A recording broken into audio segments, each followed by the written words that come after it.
Commissioner Doretsky? I'm here.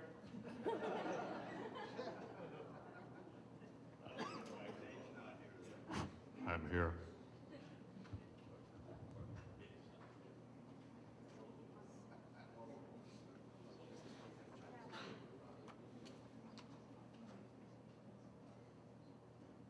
Commissioner Hanson?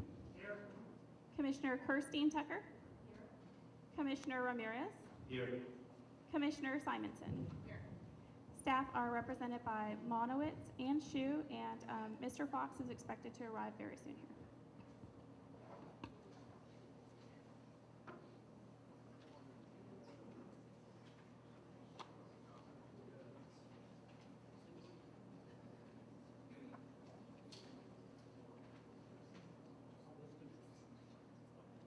So, we have the minutes for us for October 22nd. Do we have any changes, additions, corrections?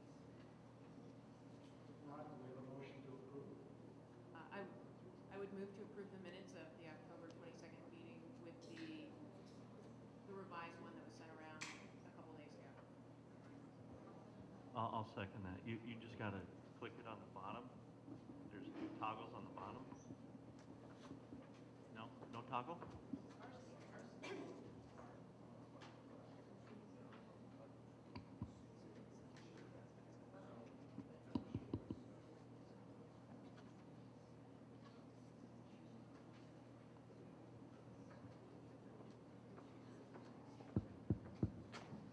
All right, I'll restate the motion. I move that we approve the minutes of the October 22nd meeting, the revised minutes that were circulated by our wonderful secretary, Artie, about 2 days ago.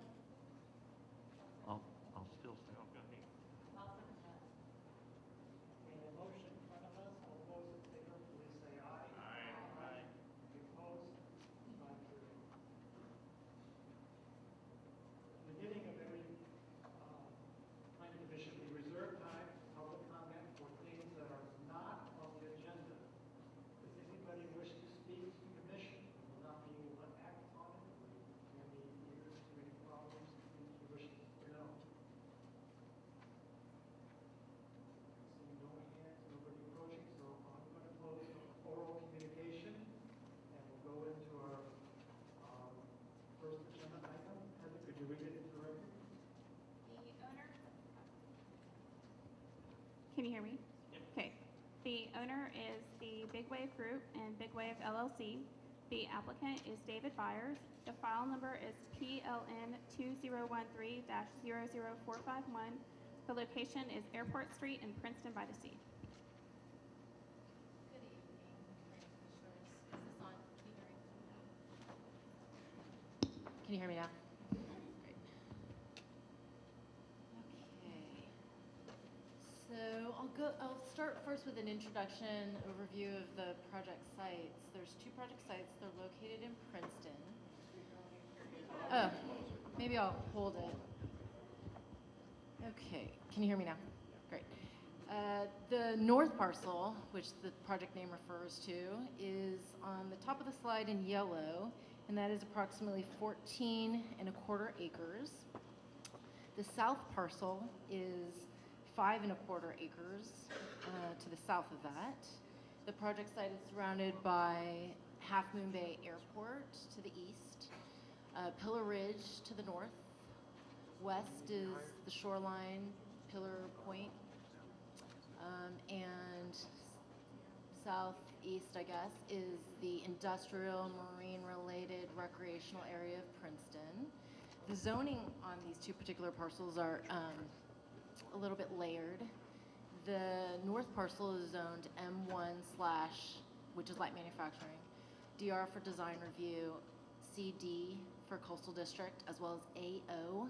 There's a airport overlay zone. It's 125 feet wide, starting from the Airport Street right-of-way over the frontage of both parcels. The south parcel is zoned waterfront zoning, and it's also design review, overlay, coastal development district overlay, as well as there's an AO, airport overlay zone, over the first 125 feet over that parcel. And then, within the drainage between the two parcels, there's a resource management coastal zone zoning within that area of the wetland buffers. Okay, I'll try my best. Maybe move it closer.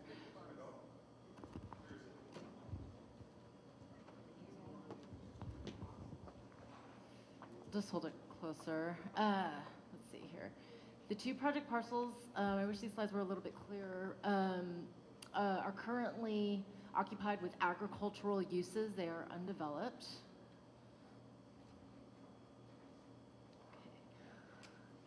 So the presentation tonight will have 4 parts. I'll start with a background, including how we got here today, the county permitting process, as well as an overview of the 2010 Big Wave project and associated EIR, as well as the Coastal Commission's decision on the project.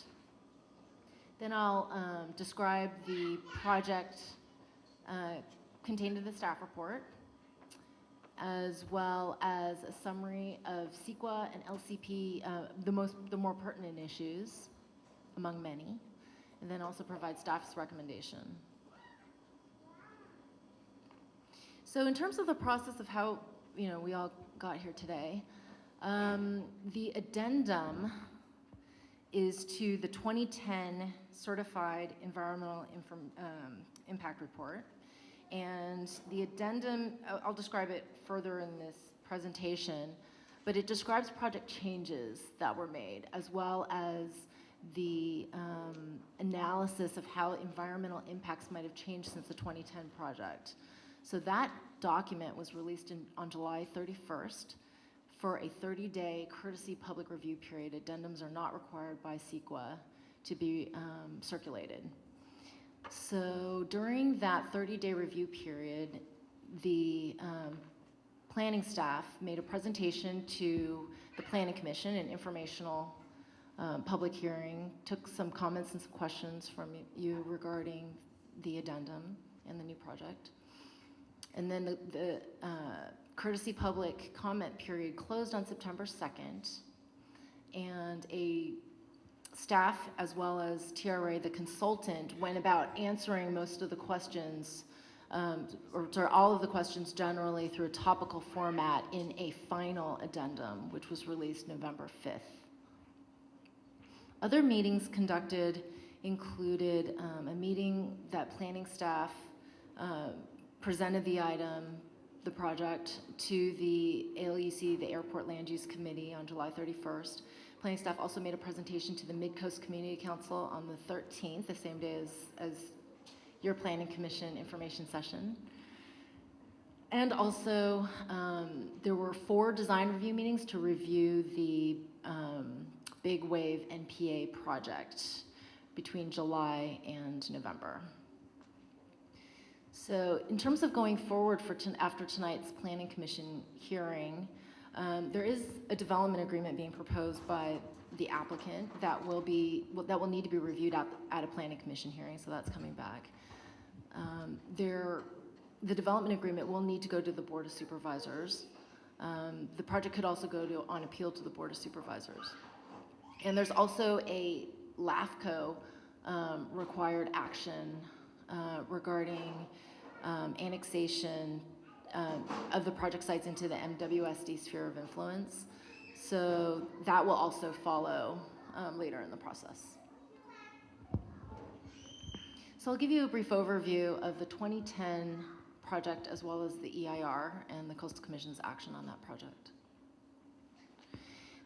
This should look a little familiar.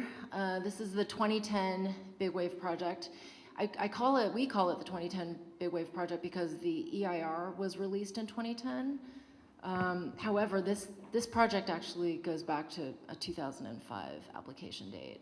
But by the time that the Planning Commission reviewed it in 2010, there were 8 office park buildings shown on the north parcel, and there were about two major buildings for the Wellness Center on the south parcel. So the project components were split over 2 parcels. Let's see what else is different. There were the 4 buildings in the front on the office park were 2 stories. The row behind of buildings were 3 stories. There were buildings within the airport overlay. There's a lot 1 of the Wellness Center South building on the south parcel was actually located in the airport overlay. Also, you'll note that the project was proposed to be served by an agricultural well that would have been converted to a domestic well to serve the water demands of the project, and wastewater would have been treated by a on-site wastewater treatment plant. So those would have been the differences. So in October 2010, the Planning Commission certified the 2010 EIR and approved the original project. Then that decision was appealed to the Board of Supervisors with a hearing in March 2011. The appeal was denied, and it resulted in the county's approval of the 2010 project. Then in August 2012, the project was appealed to the Coastal Commission, and then the hearing was August 2012. And the Coastal Commission found substantial issue with the project and sustained the appeal, resulting in, based on issues discussed in the staff report, as well as I'll cover in this presentation, resulting in the denial of that project. The main issues were adequate water and wastewater supply, tsunami and geological hazard concerns, project mass and scale, and project compliance with the agricultural policies of the LCP. So in October 2013, the Big Wave group and Big Wave LLC submitted the revised proposal. Between 2012 and 2013, they continued to work with the staff from the Coastal Commission, appellants to the project, to come back with the revised Big Wave NPA project as represented in the addendum. So now I'll give you an overview of the Big Wave NPA project, as well as its sort of the road from the application date of the NPA to the current proposal. It has changed over this period of time. Oh, goodness. Let's see. This is the site plan presented in the staff report, as well as in the final addendum. The project includes a subdivision of the north parcel into 7 lots. So this is lot 1, which is the common areas and the parking, courtyard areas and the parking. Lot 2 and 3 are on that east-north building, top left. The top right contains lots 4 and 5, and the bottom smaller building is lot 6. Lot 7 is represented in blue, and it contains the Wellness Center building, as well as all the wetland and buffer areas. So yes, this is the staff report proposal. The subdivision also included subdivision of the south parcel into lot 1 in purple, which includes a boat storage lot, as well as a portion, let's say half, of the 92 coastal access parking spaces along the front of the parcel, as well as an archaeological site towards the western part of that lot 1. And then lot 2 contains mostly area that would remain undeveloped. It is largely proposed to continue its agricultural use, and it also contains, let's say, roughly half of the coastal access parking spaces. The proposal also included a great deal of landscaping, especially within the wetland and wetland buffer areas, shown in the polygons in green. It included, let's see, laser. Also a landscaping strip along Airport Street, and it's tough to see it here, but there are also street trees represented in terms of tree icons, all within the north parcel parking lot. which are not represented here in green, as well as trees also on the south parcel. The floor plan for the Wellness Center contains a first floor and a second floor. The first floor includes 27,000 square feet of business uses, including industrial, commercial, storage uses, as well as wellness center administrative offices, administrative uses, as well as recreational pool, basketball court uses in the center here. On the second floor, which is open to below, so this is sort of an open area, you'll see bedrooms all along the perimeter area of this building. And that would accommodate 50 developmentally disabled adults as well as 20 staff in an affordable housing situation. This is the floor plan provided for the 3 office park buildings in the proposal described in the staff report. And really the floor plan would be just allow for breaking up into tenant spaces, as well as described in the staff report, there would be 108 sort of, up to 108 sort of airspace business condominium units over these tenant spaces. So as I mentioned, the project was reviewed by the Design Review Committee over 4 design review meetings, and the initial meeting was July 10th. This was the original proposal. As described in the addendum, it was a 5-building office park with a 4-building wellness center. Over the first 2 meetings of the Design Review Committee, this is what was proposed. The first meeting was really sort of asking for additional information.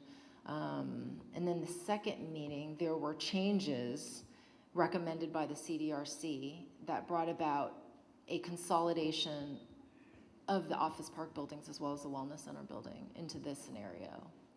So this was the proposal brought back to address recommended changes by the CDRC, brought back to the October 9th CDRC meeting. And then from the,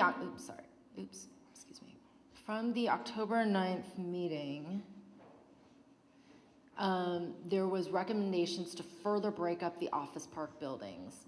So actually I should describe these changes here. From the left to the right, you'll see there was an introduction of a view corridor here, and as well as an access point here. There was a recommendation for vehicle turnarounds, which were incorporated, additional parking lot landscaping, and those were the main changes, I'd say. And then sort of, there was an emphasis on usable courtyard spaces and making for larger areas of courtyard. So from that proposal, additional view corridors were recommended. So in addition to sort of a north-south corridor, there's an east-west corridor, further breaking up this larger office park building. Let's see what else. There were pedestrian pathways added to ease pedestrian access to Airport Street and the rest of Princeton. Those were the major changes. Oh, also, during that proposal, there was changes to the architecture, and I'll go about explaining that later. At the November 3rd CDRC meeting, so this was what was proposed there. Since then,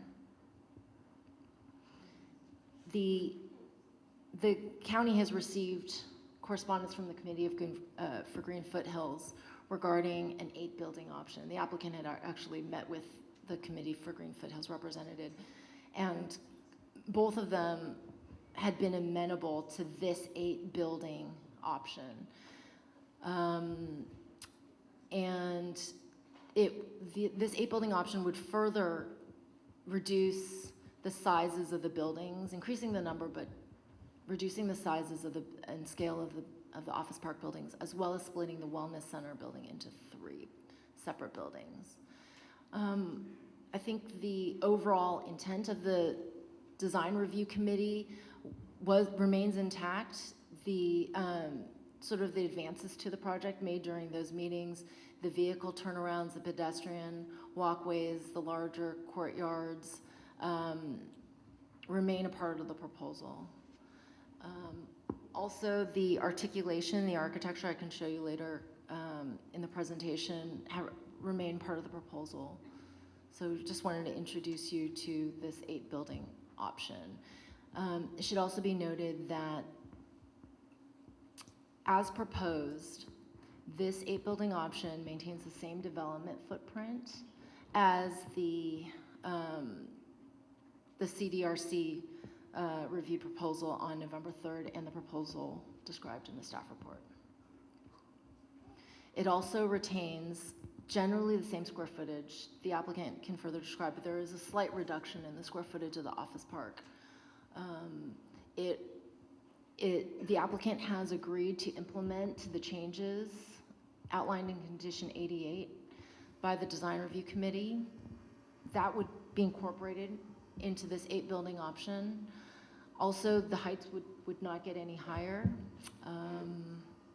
And as it retains the same development footprint, there would not be any sort of additional environmental impacts, and the findings of the addendum would remain the same. And the applicant will go into further detail regarding that 8-building option. So from the original MPA project and through the design review committee, there was a change in the architecture of the buildings. You'll see on the top left the proposal that was the original MPA project brought to the county, and the CDRC recommended architecture that was more compatible with existing architecture in Princeton. Roof articulation, meaning sort of a use of diverse roof heights. Let's see what else. Just sort of the design concepts of Princeton, as well as the colors and materials consistent with architecture there. So sorry, I should say that this is the office park. The Wellness Center architecture also changed through the CDRC from the picture at the top left to the elevation that you see here at the bottom. Per the CDRC recommended changes, there would be further roof articulation in the building, as well as the splitting up of the building from 1 to a minimum of 2 per the recommendations. But now we're actually looking at 3 with the 8-building option.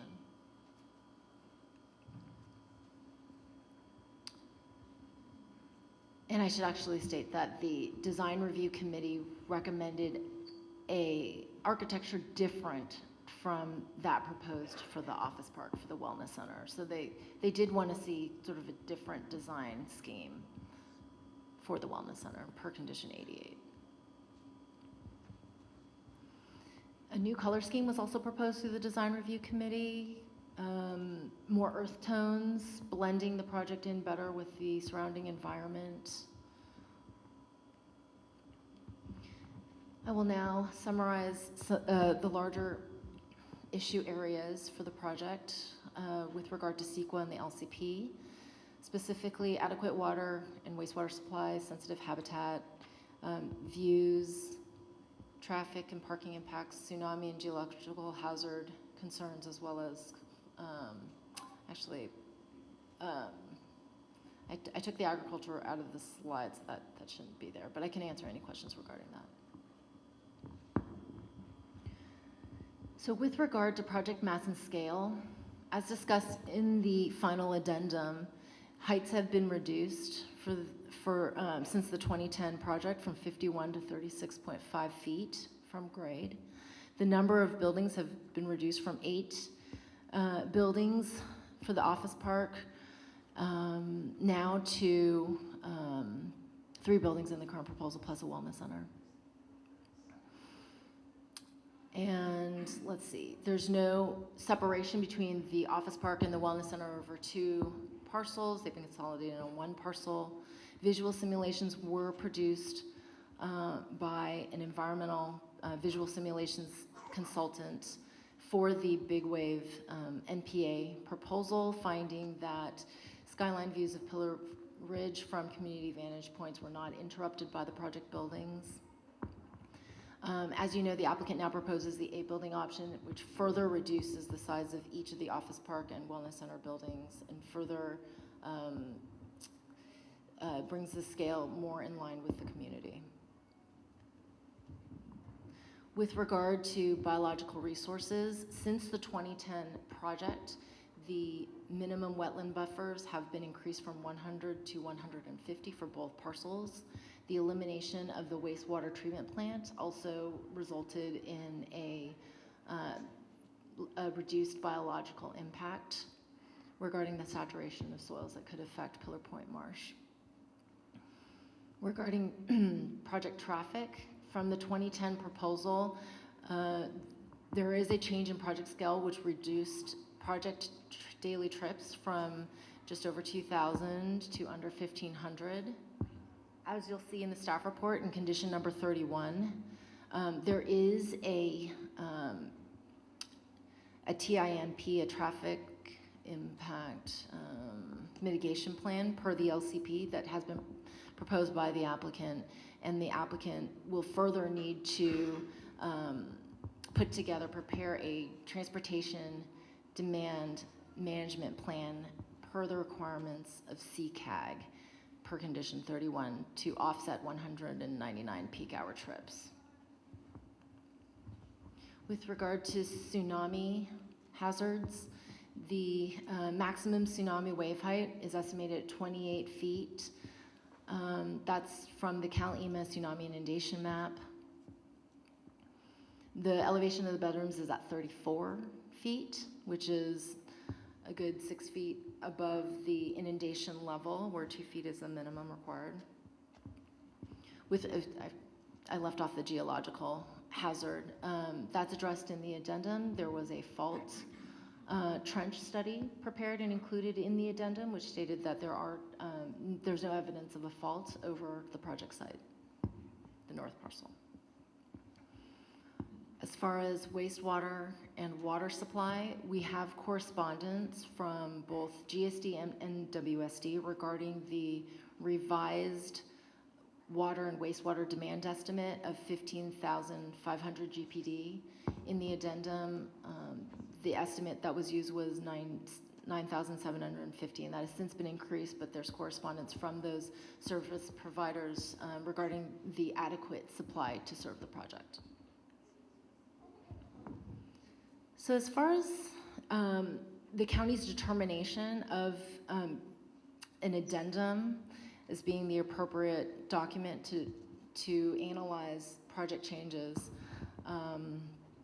we do have a 2010 certified EIR for the original Big Wave project, and CEQA actually states that, or even prohibits that no subsequent EIR shall be prepared for that project unless the lead agency determines that one or more of the following exist: that there's proposed changes, new circumstances, or new information that would result in new significant impacts or substantially more severe impacts.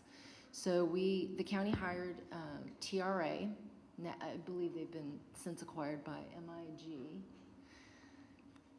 and to look over, okay, what aspects of the project have changed, what new circumstances have changed since the certification of the 2010 EIR, and also what new information do we have now compared to what we had in 2010. So as far as changes to the project, those changes were created with the intention of addressing Coastal Commission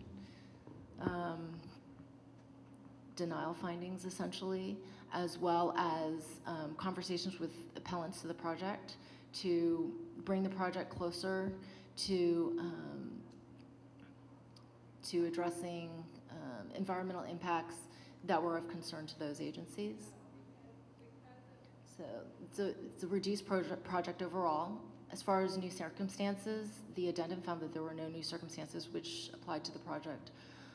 As far as new information, the addendum discussed the LCP amendment that has since occurred since the certification of the 2010 EIR, as well as the adoption of the ALUCP for the area, the Airport Land Use Compatibility Plan, as well as the ongoing Princeton planning efforts and the ECAP, which is the Energy Efficiency Climate Action Plan that was adopted since 2010. And then the addendum found that these new pieces of information did not result in any new significant impacts or substantially more severe impacts. So then the county found as stated in the addendum, that there are no new significant impacts or increased severity, and so just then decided to do an addendum versus the subsequent EIR. As far as the preparation of the addendum, Kate Werner from TRA headed up the addendum and final addendum preparation for the county. The county also hired Hexagon transportation consultants to prepare a traffic report, as well as environmental visions to create visual simulations. As I stated earlier, no circulation of the addendum was required by CEQA, but there was a 30-day review period that was provided by the county. The county staff and TRA worked together on the final addendum to answer the comments received during that period, and a final addendum was released on November 5th. Adequate notice was provided to the Coastal Commission as well as responsible agencies. As I stated previously, a presentation was made to the LUC as well as to the MCC as well as to the Planning Commission. And those documents were made available both at the Half Moon Bay Library as well as the county's website and at the counter. So at this time, planning staff recommends that the Planning Commission certify the addendum, approve the use permit necessary for the sanitarium, outdoor parking uses in the airport overlay district, as well as the proposed outdoor boat storage use on the south parcel, approve the major subdivision into 7 lots for the north parcel and into 2 lots for the south parcel, approve the associated coastal development permit for all the actions required under this proposal, approve a design review permit for the proposed project structures, as well as a grading permit for proposed grading, for the Big Wave MPA 8 building option as presented in this presentation, subject to the findings and conditions of approval in attachment A of the staff report. At this time, I will turn the presentation over to Steve Monowitz, who will speak briefly about some other issues. Thank you, Camille. Could we have the lights, please?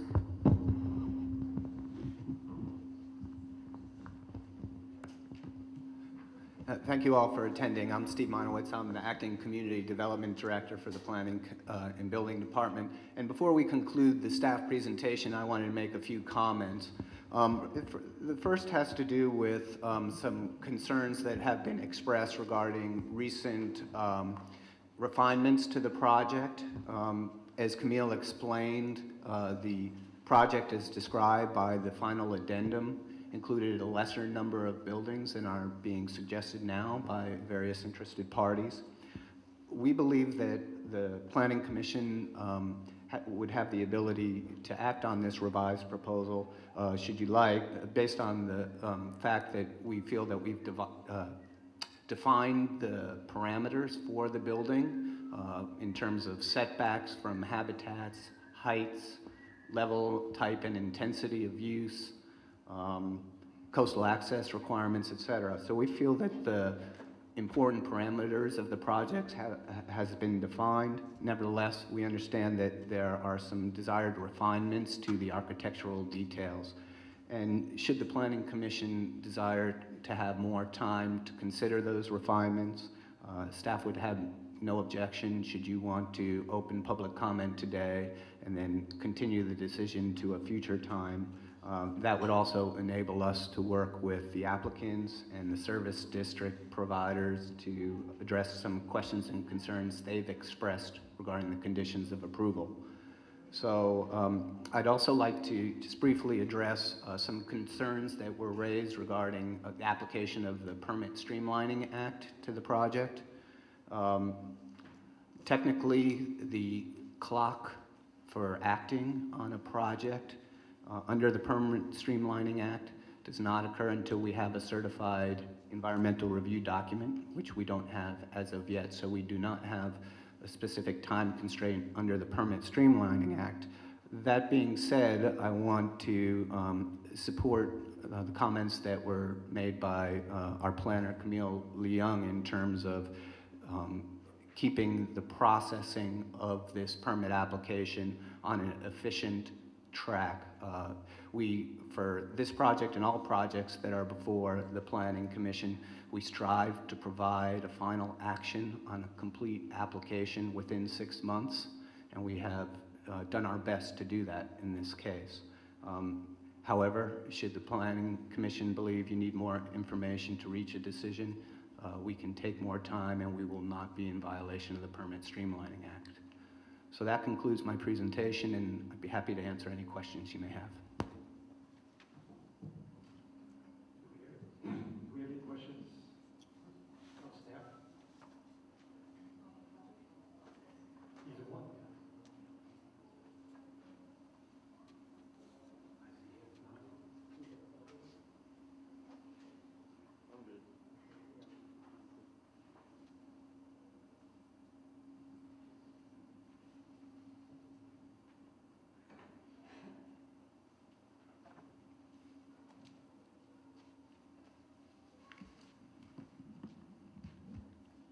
I'm good. So I actually have a number of questions. The first question was about the traffic impact mitigation plan. And under the 8-building proposal, I'm assuming that your position is the square footage is the same, it's just the buildings have been changed and been broken up to grade corridors, correct? Yes, correct. But I also understand that there isn't necessarily a clear idea of occupancy of the buildings because it would depend on who leases the space, correct? Yes. So as far as creating a traffic impact mitigation plan, I mean, you know, that needs specifics because I understand there's a concern about the traffic and understandably so. How do you address creating a specific plan without necessarily having the specifics of the number of people that would be occupying, and specifically office space? I don't think the wellness center is the bigger concern on that one. Right. The CCAG guidance document regarding preparation of a TDM plan includes both, say, sort of physical attributes such as including a shower or locker facility within an office park building would count towards a certain number of mitigated project trips. So there's sort of physical things that the applicant can include in his proposal regardless of the particular tenant, which the applicant actually does intend to build showers and such for bicycle commuters. And then there's also programmatic measures such as introducing a carpooling system, providing incentives for people to work from their homes. There's a very long list of different kinds of measures that are both physical and programmatic.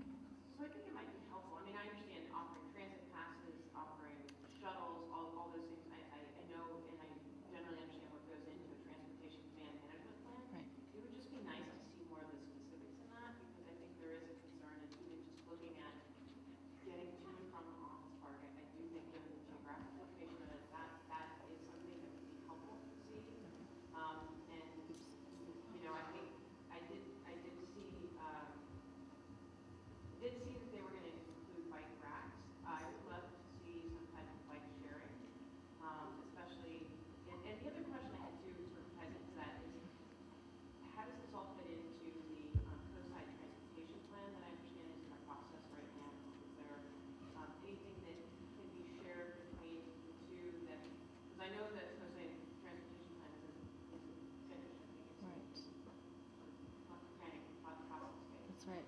Staff has worked with staff from, within our own office, actually, that they're working on that plan.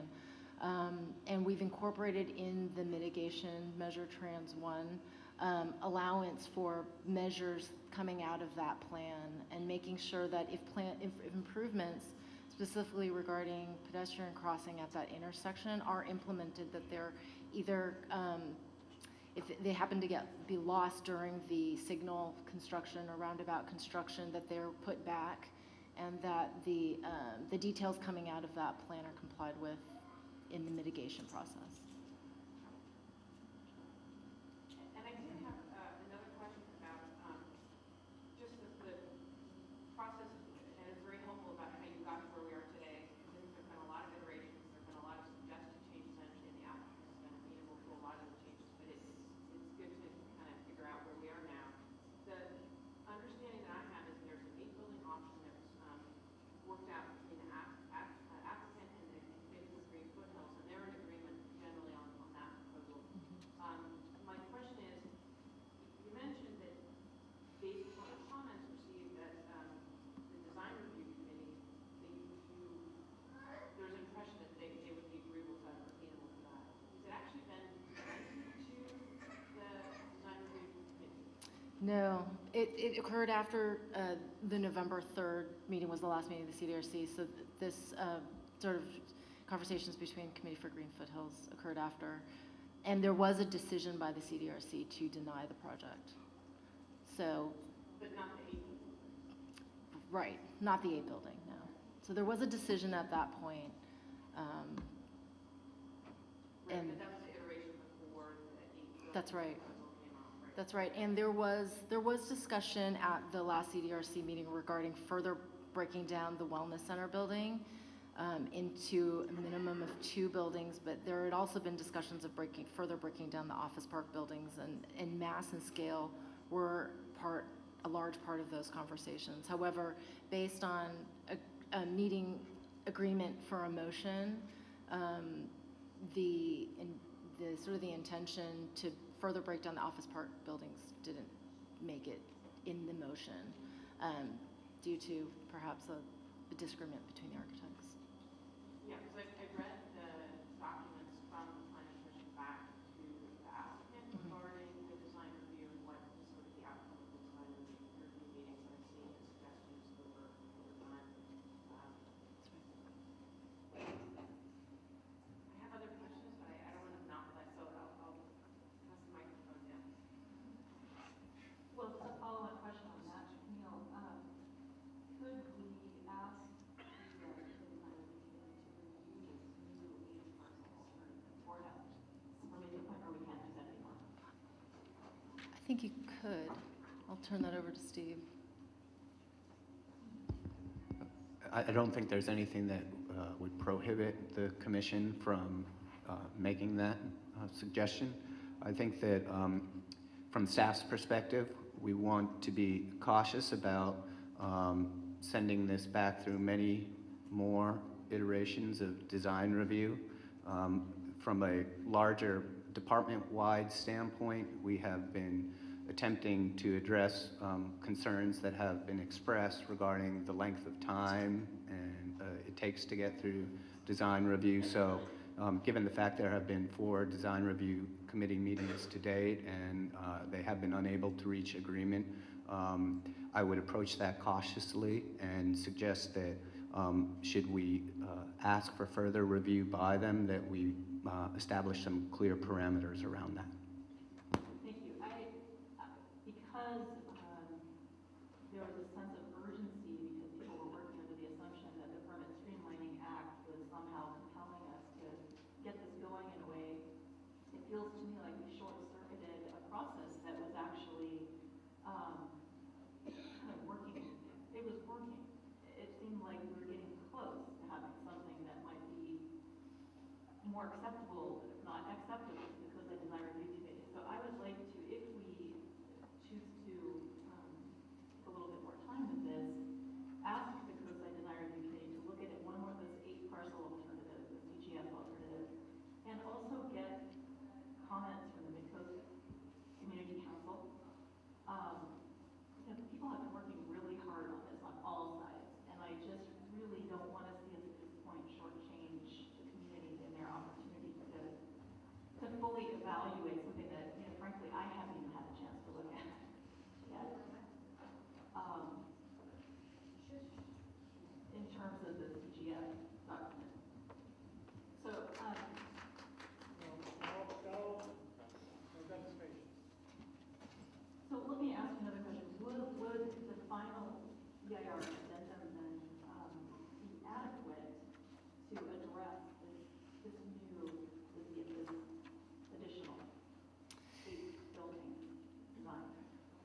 The building design was prepared as a way of reducing scale, reducing aesthetic impacts, without increasing height, sort of increasing development footprint and increasing the factors that would lead to greater environmental impact.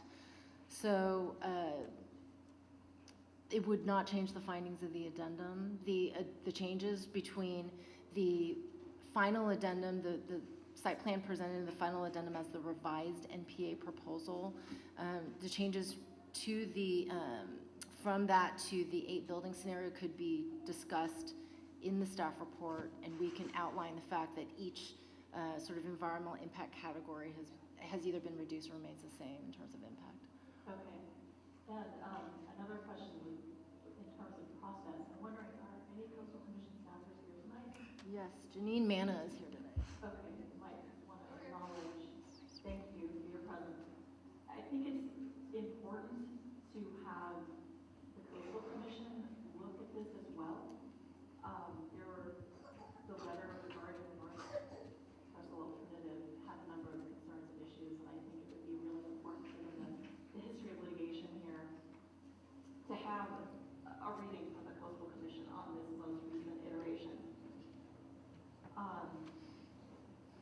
And I agree with you, Steve, about placing some boundaries around how long this goes on, because I appreciate the fact that the applicants have gone through this many, many times, but this is also a project that we will all, that goes far beyond our lifetime. So I want to make sure that those of us that are making decisions have the opportunity to really fully have all the information in front of us.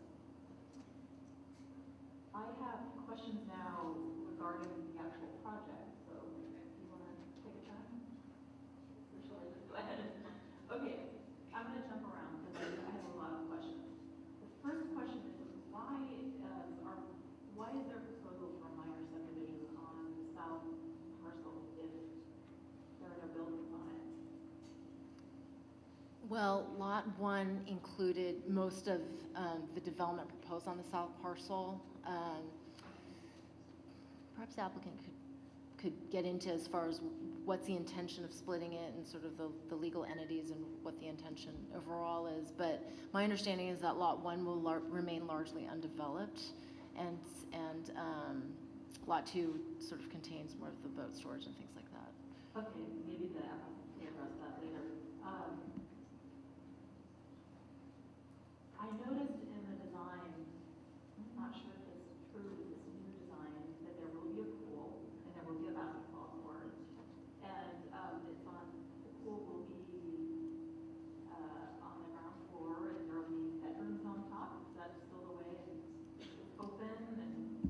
Well, I think the 8 building scenario takes the pool out of sort of that middle center floor plan that I'd presented in my site plan and puts it outside, really. So the applicant can go into further detail as far as how the 8 building scenario changes the floor plan for that. Hold on to some of those questions. Okay. Can you please take me through the transportation mitigation where signal warrants have to be met at Highway 1 in Cypress? Right. And when that signal warrant will be triggered? Okay. So mitigation measure trans 1 is included as condition 4. Let's see here.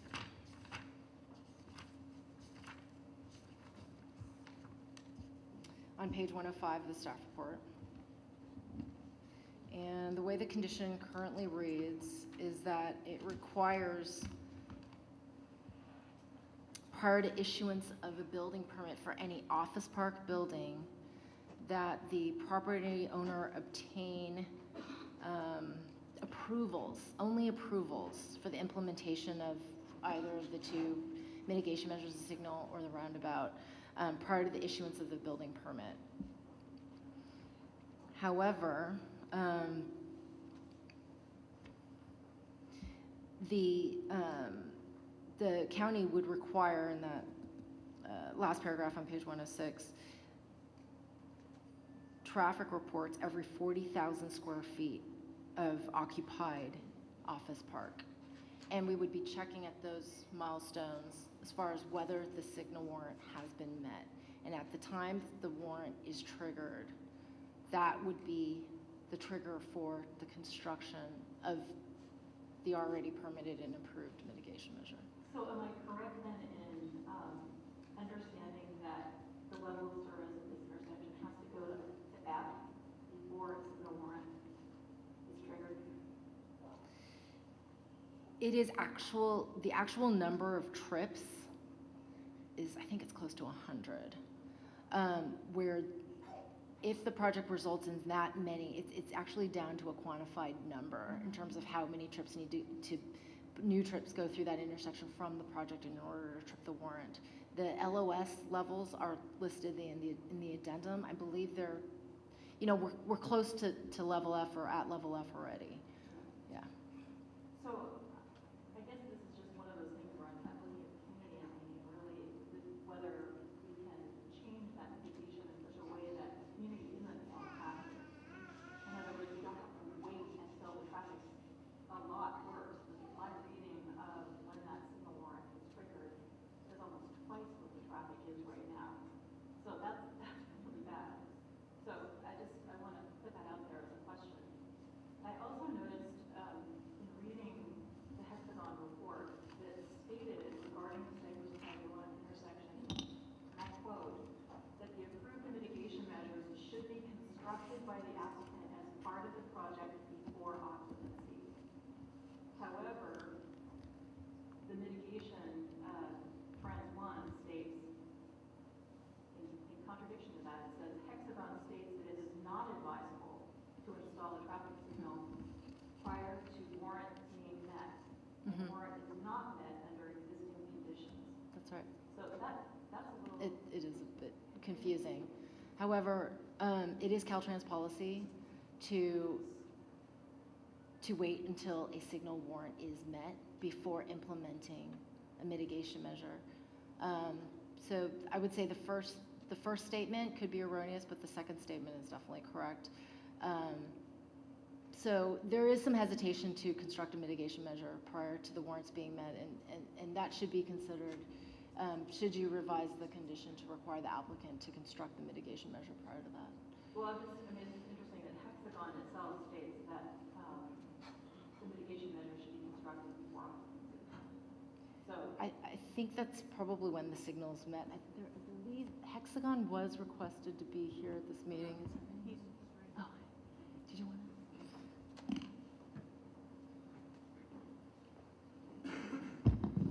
Gary Black with Hexagon Transportation Consultants. That was our recommendation, but I believe that the county modified that recommendation when they made the condition of approval. okay, thank you.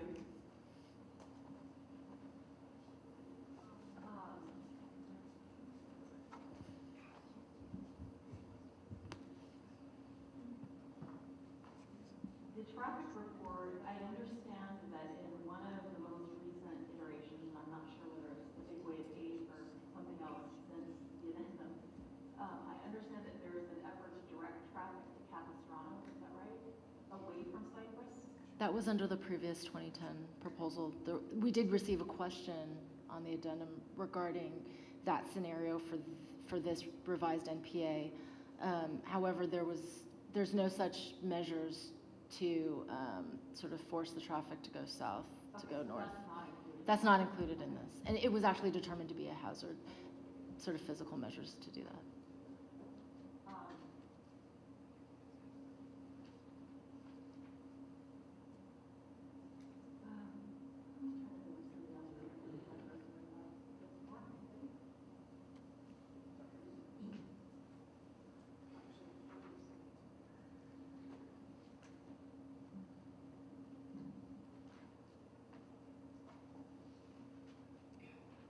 I actually spent some time today, I came over real early. I used to live in Coastside.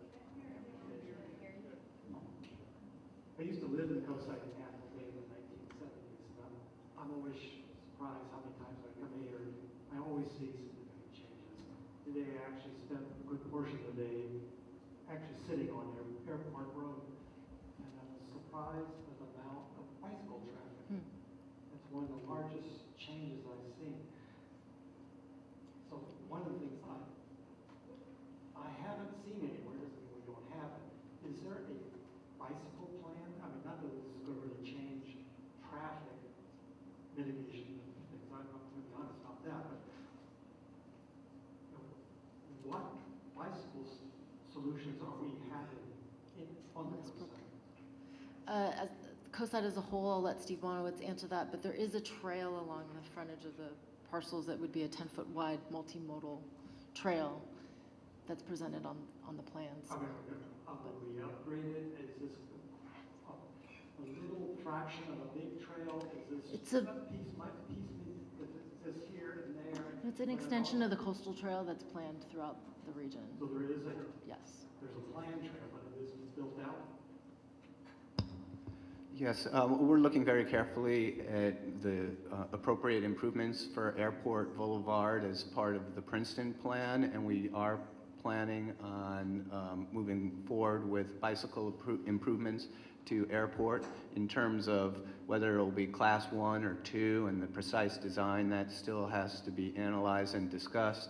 But what this project is providing is continuation of an existing sidewalk that exists to the north of the parcel and will, by all means, enhance pedestrian and bicycle use over what presently exists and contribute to our overall vision for improved pedestrian and bicycle access along Airport. The design that we saw in your presentation, was that for the three building solution or the two building solution? The architectural design, Yes. that was for the 3-building solution, for the office park. Right. That's right. So They are, however, if you recall, and I can put that slide back up, the fronts are rather individual, and the applicant can further explain, but these fronts can be sort of either cut down or expanded using sort of a chain of facades for the 8-building option. going through all the notes for the past 5 years, I know even longer looking through the older UAR and stuff, massing has always been a concern. And, you know, how it looks from various spots. You know, there's been photographs of frontage roads of the airport. The traffic on one actually looks different. And actually, looking at the designs, made me ask the question, was there ever an architect that was specialized in making massing look better? I mean, that's a knack. Not everybody has that skill. It's easy to come up with designs for a large office building that looks more massive than it is. I mean, that's actually an easier thing to do, as opposed to taking something that is modest or something and make it look even smaller. And a professional architect to enact that. The plans were designed by the civil engineer, who's also the applicant for this project. There was a period of time where sort of from the the project presented in the addendum to sort of the first consolidation of the buildings, a designer was brought on board, but no architect specifically. View corridors are usually from a point of reference. Yes. So we're talking about having a north-south view corridor and east-west. Yes. What is the point of reference for this view corridor? Is it from the office building out? Is it from the street in? It is from the office building out, as well as the wellness center. The views from within the project to the beach, where Princeton is. So that would be the north-south, and then the east-west to the bluff. And that's actually outside and inside views. Okay, thank you. Is your second?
Has Mateo Water and Sanitary District or non-sanitary district, have they dropped their lawsuits?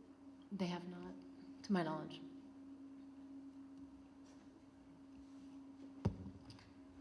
There are attorneys in the room who can speak more articulate about this than I can, but staff's understanding is that there's a stipulated settlement that is pending in which the lawsuits will be dropped at the conclusion of the county's review process.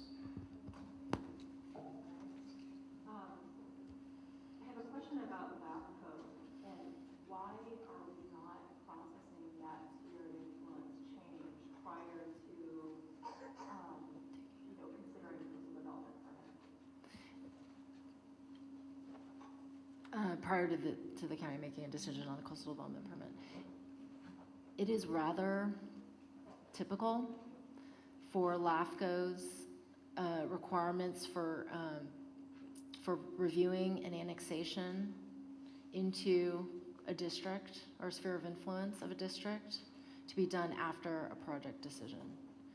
So while it could be done prior to the project decision, LAFCO does actually rely on a certified CEQA document to take necessary action on an item.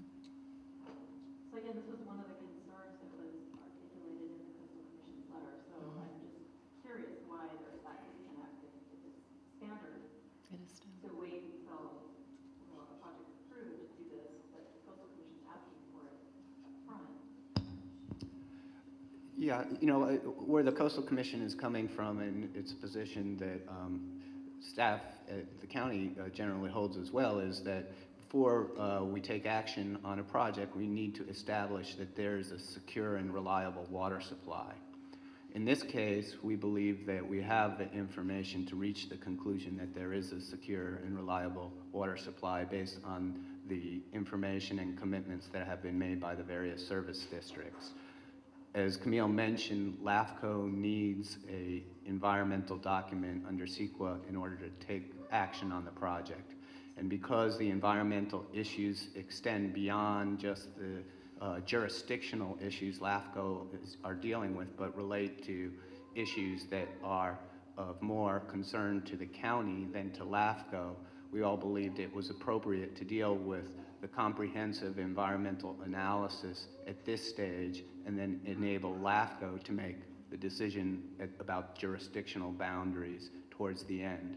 But I think the key point is having adequate information to show that there's an adequate and reliable water supply available, and we believe that information has been made available. Okay, thank you.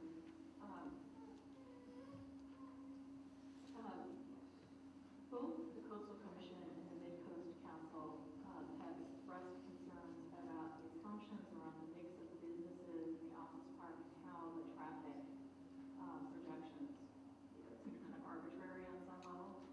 And I think it was the Mid-Coast Community Council that said, are we really going to, how's the community really going to be sure that the parking isn't maxed out really quickly there, which is really the concern, that we approve businesses in the office parks that create more demand for parking than what we're able to accommodate on that site. So I guess this ties in also with the development agreement and whether, does the development agreement have anything to do with this or no? No, it actually is something that staff can monitor through tenant improvements. So when a tenant signs a lease or purchases a building and moves and wants to move in, they'll have to do a tenant improvement to improve the space to accommodate whatever particular use, office, manufacturing. And we will monitor parking at that time, and once parking fills up, then there would be, that would end sort of the further occupancy of that site. So if Google came in and had a proposal and they took up all the parking, That's right. then there would be Right, there couldn't be further build out of the project site.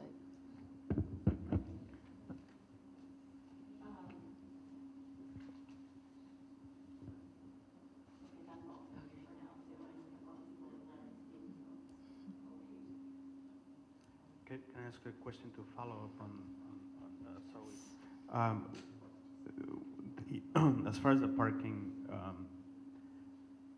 wouldn't you reach your limit as to how many parking, or how much parking would be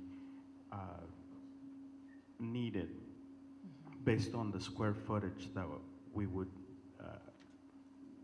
agree to, you know, for this development to be at a certain, and then once you reach that limit per the square footage, then it doesn't matter how big, well, it matters how big the company obviously would want to come in, but it has to be based on the square footage that is available. Right. To max, and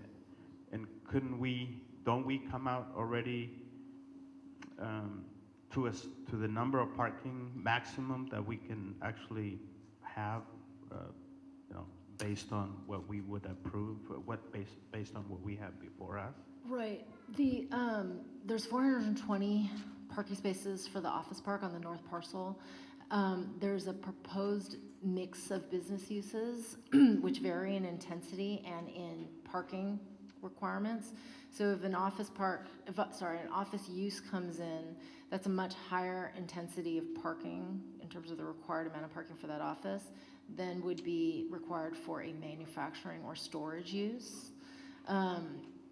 So in a sense, we couldn't just assign, we couldn't anticipate the parking before a sort of a tenant is selected in terms of needing to identify what level of intensity of use to assign parking requirements to that use. So, yeah, no problem. So I guess the scenario represents, if at full build out, a scenario represents a mix of both high intensity and low intensity uses, but that could change. There could be a higher amount of low intensity uses such as storage or manufacturing uses, or a higher level of office use, resulting in a fewer amounts of square footage than the proposed to be built. I guess my question is, but there would be a maximum number, regardless on. Absolutely. 420 is the maximum parking spaces, and 189 over both the wellness center and the office park. 189,000 square feet would be the maximum build out for the buildings. Okay. For office park. Okay, that's my question. Thanks. Pipe in for a second. I was here many, many years ago, as I'm sure most of the people in the audience may or may not remember for different reasons, but I was comfortable with the previous program, and to have something come back that's been scaled down and redesigned and everything is wonderful. With that said, it seems to be pretty much a moving target, with the staff report talking about X, and then we got Y coming up and things like that. So with that said, the thought of this continuation on a very somewhat short leash would be nice to have a staff report that we can hang our hat on, and take testimony tonight from all and everyone and incorporate those issues into a final and move forward on this. That's my 2 cents. If I can, please, let's keep it down, please. Well, I would agree with his statement, but at the same time, I would like to see that we kind of set, a date or something a little more firm to, for us to come back and have something that we can vote on. I think we don't want this moving target to keep moving. I think we should, recommend some kind of a timetable so that we can come to a resolution. Absolutely. All right, because I think, from my perspective, that everything that needed to be said and everything that needed to be done in the overall scheme of this project has already been said. And I think at this point, there's like delay tactics of one scheme or another. And I think we need to come to a conclusion. Thanks. Thank you, Camille. At this time, I'd like to invite the applicant if they have a presentation.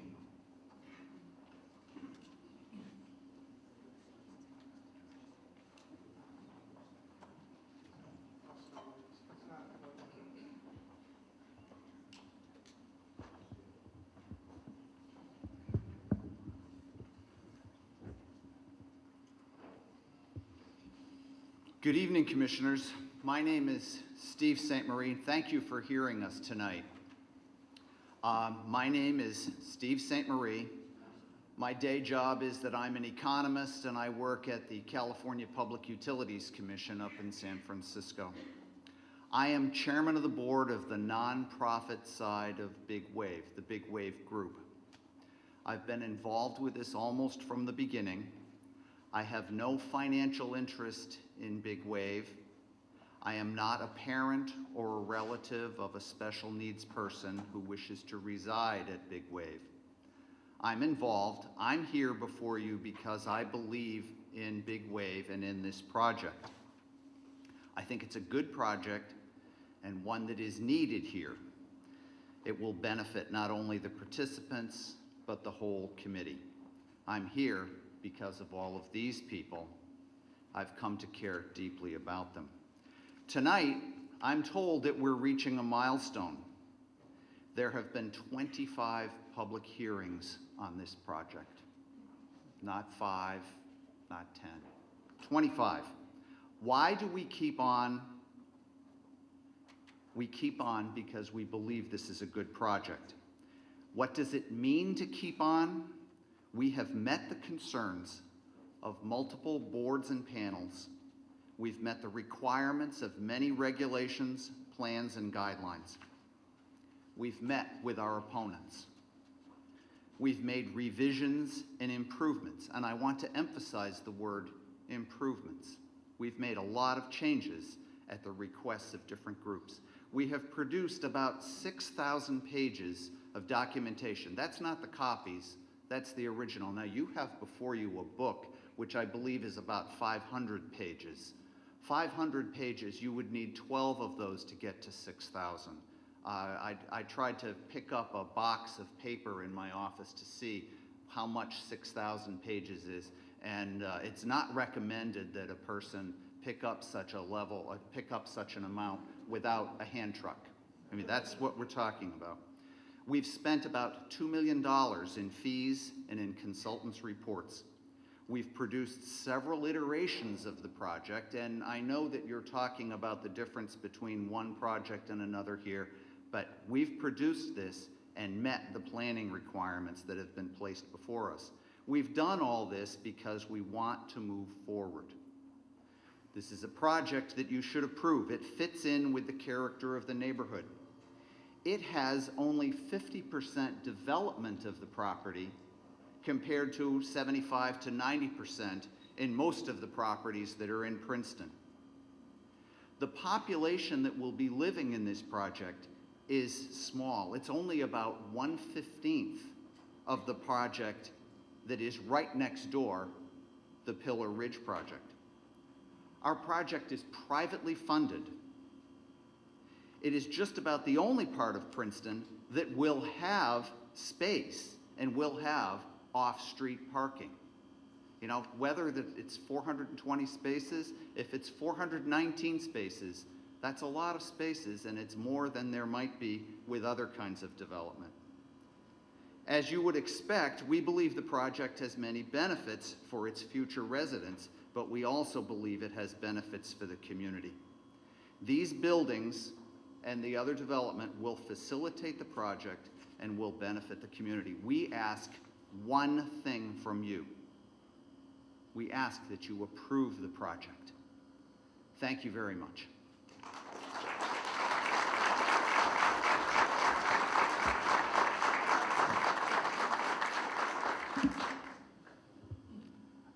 Please, no public demonstrations either for or against this project. Good evening. My name is Dave Byers. I'm listed as the applicant, but I'm actually the attorney for the project. October 18th, 2005, I walk into the planning department with the plans for the Big Wave project. That's 9 years ago. 6 years after I walked in with those plans, the Board of Supervisors unanimously approved the project. The Coastal Commission, however, denied the project, and so we sued the California Coastal Commission. Now, along the way, the Big Wave project was sued by the Committee for Green Foothills, Montero Water and Sanitary District, Granada Sanitary District. The County of San Mateo, that very fine attorney over there, Mr. Tim Fox, one of the attorneys representing the County of San Mateo in that action. That action is still going on. Now, when we had that action, I made a public records request to the California Coastal Commission. They've been in business since 1976. I asked them, give me the records of all the projects you've approved for developmentally disabled housing. Guess what? None. No records. I thought, this is a great lawsuit. I really like this kind of lawsuit. I like to try cases. I like to win cases. But my clients want to build housing for the developmentally disabled community. So they said, Dave, let's put those cases on ice. Let's sit down and let's negotiate with the people that sued, the county, and Big Wave. So for a year, we sat down with the Committee for Green Foothills and had a lot of discussions and came out with the North Parcel Alternative. And today, the best way to call that is the North Parcel Alternative 8 building options. That's the deal we've made with the Committee for Green Foothills. That's what they've supported. They're a party to this case. That's the project we want to build today. Now, with regards to Montero Water and Sanitary District, I sat down and talked to them. We weren't even in their sphere of influence when they sued us. And we now have an agreement with them. They have said to the county, they have capacity to serve us, and they're willing to serve us. I sat down with Granada Sanitary District. They sent a letter to the county. They have capacity to serve us, and they're willing to serve us. Now, in answer to Commissioner Kirsten Tucker's question about are the lawsuits dismissed, no, the lawsuits are not dismissed. As a matter of fact, the lawsuit that is still out there is the original project. And that lawsuit will never be dismissed unless this project is approved and literally 61 days lapse between the last government agency approving this project. That's when that lawsuit would be dismissed, because that would be the end of the statute of limitations for suing on this project. Now, we've actually drafted a stipulation for settlement with both Granada Sanitary District, Montero Water and Sanitary District. The only issues that remain for those two entities are the normal issues that would happen when you're applying for sewer and water. They're agreeing to service, and they say they have capacity to service. Just one other question you had. You wanted to know why there are two parcels on the southern parcel. The southern parcel is owned not by Big Wave LLC. It's owned by Big Wave Group, the nonprofit entity. When we were negotiating with the Committee for Green Foothills, we said, one of the things we need if we're going to move the development from the southern parcel to the northern parcel is we need to show that Big Wave Group is going to get some money. How are they going to do that? And basically the discussion was, well, they can get some money off the boat storage facility, and also with that second parcel, that can be sold, preserved in open space for mitigation for some other developer, a very common transaction. So basically, because Committee for Green Foothills said to do this, that's why we did it. Now, as I mentioned before, I made a request by the California Coastal Commission. How many projects have you approved for developmentally disabled adults? 0. I think that's criminal in this state, this affluent state, that since 1976, there hasn't been one project approved for the DD community for housing in the entire coast side of the state of California. Now, my clients who are going to testify here tonight will do a far more articulate job than I would, stating the reason for that. But there was a demand for that housing. The county's identified. I'd like to thank both Steve Monowitz and Camille Lung for all the work she's done. Camille's been in there Saturdays and Sundays writing that 135-page staff report, and also TRA for the excellent addendum we did. We think we've got a project that meets the requirements of the general plan in terms of providing housing for all segments of the community. It also allows those individuals to have an independent living situation, very difficult to do. So we would like to see you approve this project, and I'd like to turn it over to my clients. I just want to say two things about Jeff Peck and Scott Holmes. I've worked with them on this project for 10 years. They're both parents of developmentally disabled adults. The amount of effort they've put into this, their life's work, the amount of money they've invested in this, I can't conceive of how somebody can continue to persevere in this 9 years into this project. Jeff, you're up. Please. This is a public forum. Yeah, let's do be good. I know it's been really 15 years, but we've got to do the protocol right and respect the rules. Thank you. Thank you, Camille and Steve, for an excellent job. And thank you, commissioners, for coming down here tonight. All but one of you live somewhere else, and we really appreciate that you came down here. I feel like I should be singing a song holding this in my hand, but my name is Jeff Peck. I am a resident of El Granada. I've been there for 24 years.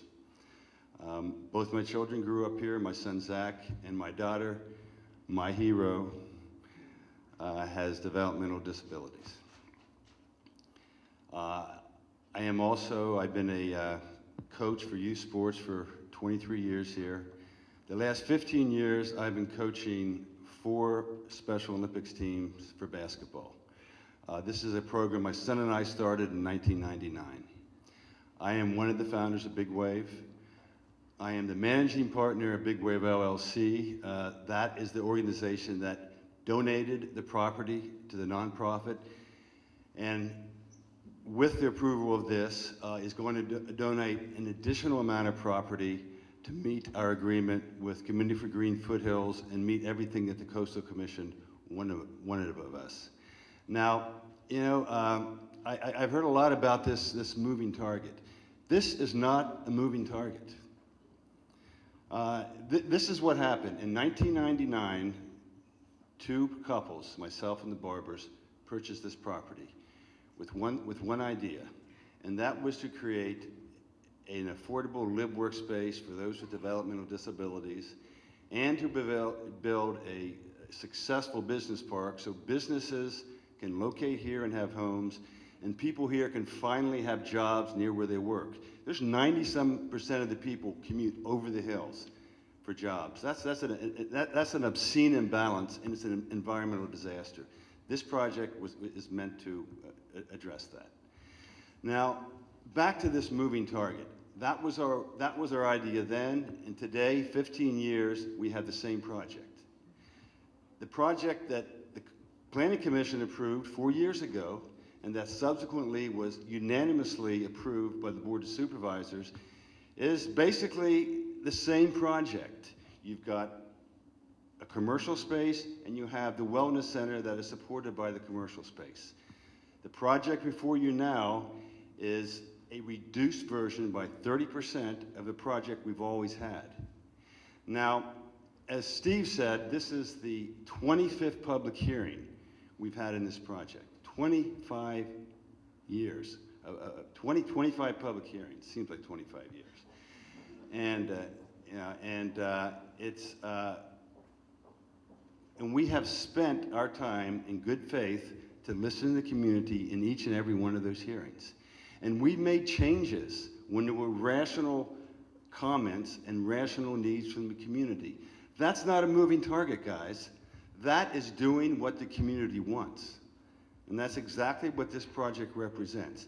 The option, the NPA 8-building option, is not the new project. We sat down for over a year with Committee for Green Foothills, and we said, what works? How do we have to do this? Over a year, we worked in this, which is really what the option, the 8-building option. That's what we worked on. That's what we based the dismissal of our lawsuit with the Committee for Green Foothills.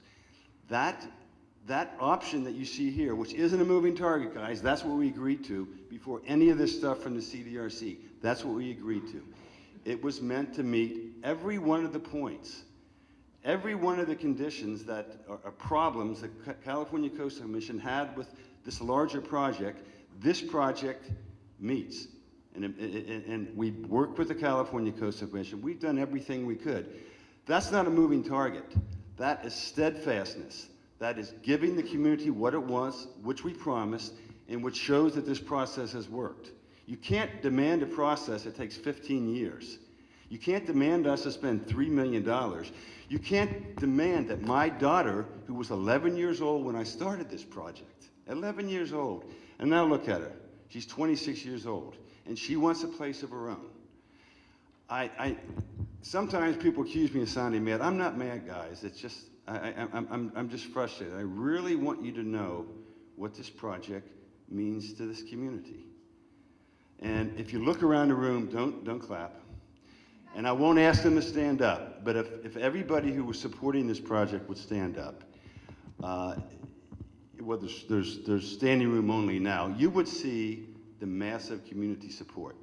And really, I had a lot of things I wanted to say about technical issues and this and that, but that's really sort of irrelevant to me tonight. Because the important thing is that we went through a process to make this a better community. And let me tell you how this community has worked. In 1999, when the two couples, friends, bought the property, we had that idea. Today, it's 15 years later. We stand before you with the community which supports this. And let me tell you what this community is made of. Okay, it's made of, well, one of our mothers had to leave, who was another hero of mine. He was in her 70s and has been doing this since she was 50. But this is a project of parents who have refused to give up and isolate their disabled children. This is a project in which young women and young men with developmental disabilities, they want. If you knew these beautiful young men and women as I do, you would see that they have so much potential. You would see that they have so much to give us. If you would just look closely, just look at that. You would see that they have steadfastly refused to allow themselves to be isolated from a world which really gives them little time whatsoever. They don't have the time. They are a group that wants their voice. You have a community here made up of business leaders. You have a community of just good folk who have no direct contact with those with developmental disabilities. But they want to do something that's good for the community. That's what this project is about. And that's what's really important. It's not about whether this building is 10 more square feet, or maybe this facade doesn't have the right peak, or maybe because you were stupid enough to try to really make things work with the community. Now you have a moving target which we can't deal with. I know there's a lot for you to deal with. I understand that. There's a lot here. And I really understand, we all understand, if you can't make a decision tonight. But what we ask, if there are some loose ends here, is that you please schedule the next hearing before the end of this year. After 15 years, we really need to get this, we need to really get your response to this project before the beginning of the next year. Before I close, again, I'd just like to, before I hand it off to Scott, who can give you all the technical issues you want, I just want to say that the 8-building option, which is actually the first NPA, is the project that we agreed to in the beginning to settle lawsuits with Committee for Green Foothills, with El Granada Sanitary, and with Montera Water and Sewer District. And again, that meets every one of the problems. In our mind, we'll see what the Coastal Commission says, in our mind meets every one of the concerns they had with that original larger project. Thank you very much. Scott? Mr. Holmes, you have 6 minutes remaining of the time that the chair allotted to Okay, you. 6 minutes. And I'll give you a 1 minute warning. Okay. I have a slight failure of my extension cord, so let me get that.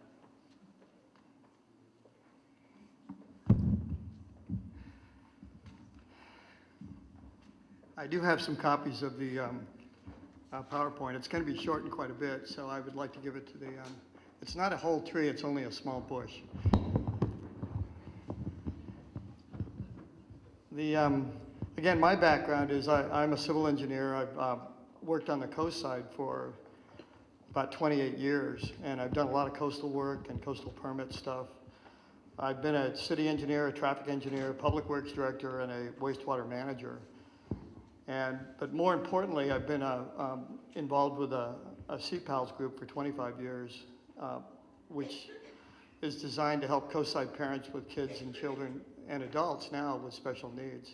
And this kind of evolved from just getting the kids through school to getting them into vocational programs and also social programs, and ultimately would culminate in a social housing situation. And I was really excited to meet Jeff about 10 years ago in the basketball program. I don't know if that's the worst thing that ever happened to me or the best thing, but the process, I did do a time schedule, and it really is a project that's improved with the public review process. It's been longer than I anticipated. I looked at this as a 3-year process. It's been closer to 10 years. And it's been a challenge to take everything and make it a better project, but each one of the iterations, it has become better, and I've really worked at it to do that. We've only had one really major change, and that was after the Coastal Commission denial, where the office park shrank by about 30%, but the wellness center has kind of held in there.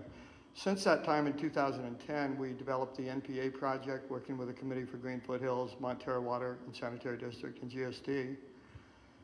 And the iterations, through the design review committee, it's gone from more plaza courtyards focused back to building separation. It's really still followed the same general theme, same number of housing for special needs people. And I was going to kind of skip through a lot of my presentation because Camille covered it pretty well. Plus, I only have 6 minutes, so that's a good thing. So the NPA was developed to meet the and that's the North Project alternative, specifically to meet the request from the Coastal Commission, resolve the lawsuits, and pretty much stick with the original criteria. The Coastal Commission had 8 to 10 improvements. We have accomplished all of those to the satisfaction of the CCC staff. The last thing we did, just finished today, as a matter of fact, was another large trench to determine we're outside of any kind of geological hazards. Again, this, Camille covered that. That was the 2010 project. It evolved into essentially a 5 office building project and 4 wellness centers. We reduced the height from 51 feet to 36 feet, 15-foot drop.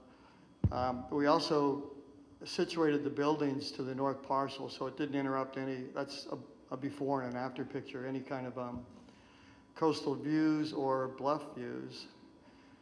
And these pictures, you all have them in the CEQA document. And again, we increased the buffers, hired an excellent wetlands restoration team, and came up with a project that improved all the surrounding wetlands. We are above all the FEMA issues associated with flooding, 25 feet above the highest flood level, 20 feet above the record tsunami for 200 years, 28 feet above the projected global warming sea level, 20 feet above the largest storm. We don't need to evacuate for any of these issues. Traffic, again, we've updated the report. You've all read that. I could go into great detail. It does show a reduction in traffic on 92 and Highway 1 just because there is somewhat reduced traffic going over the hill. The main thing, again, it's a very strong environmental project. We have a number of solar alternative energy systems. We went through 4 CDRC meetings, and in the culmination of the process, we came up with an 8-building project, including the comments from the Committee from Green Foothills. This is a reduction. The project did reduce 30%. You can go through that size. But the main thing I wanted to talk about now was just how it fits into the community. I put the project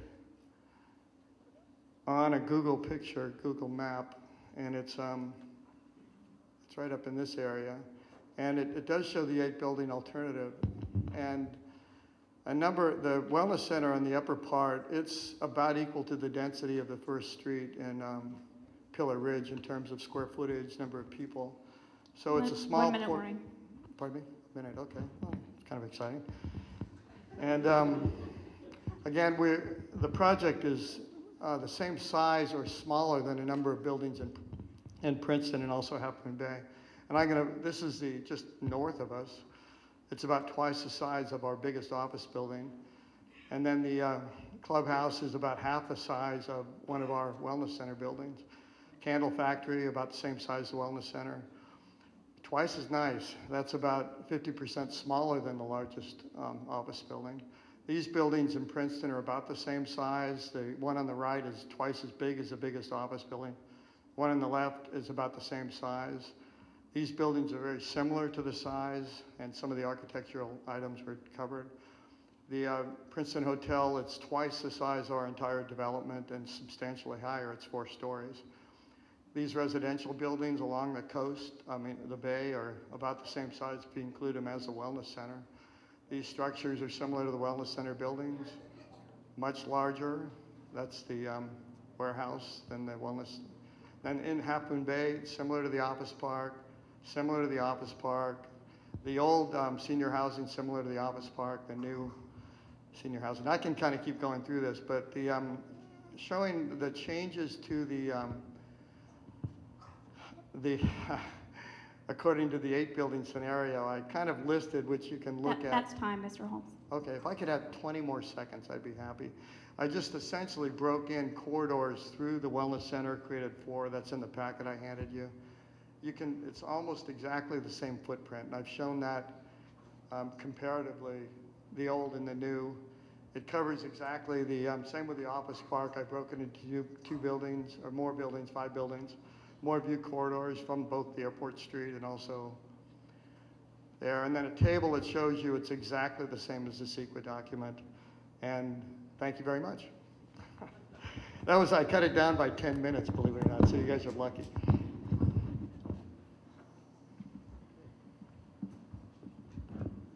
I would like to open this up now to the commission for any questions of the applicant.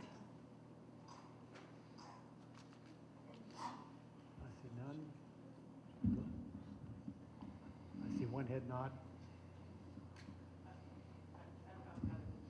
You're right above the public? Okay. Yeah.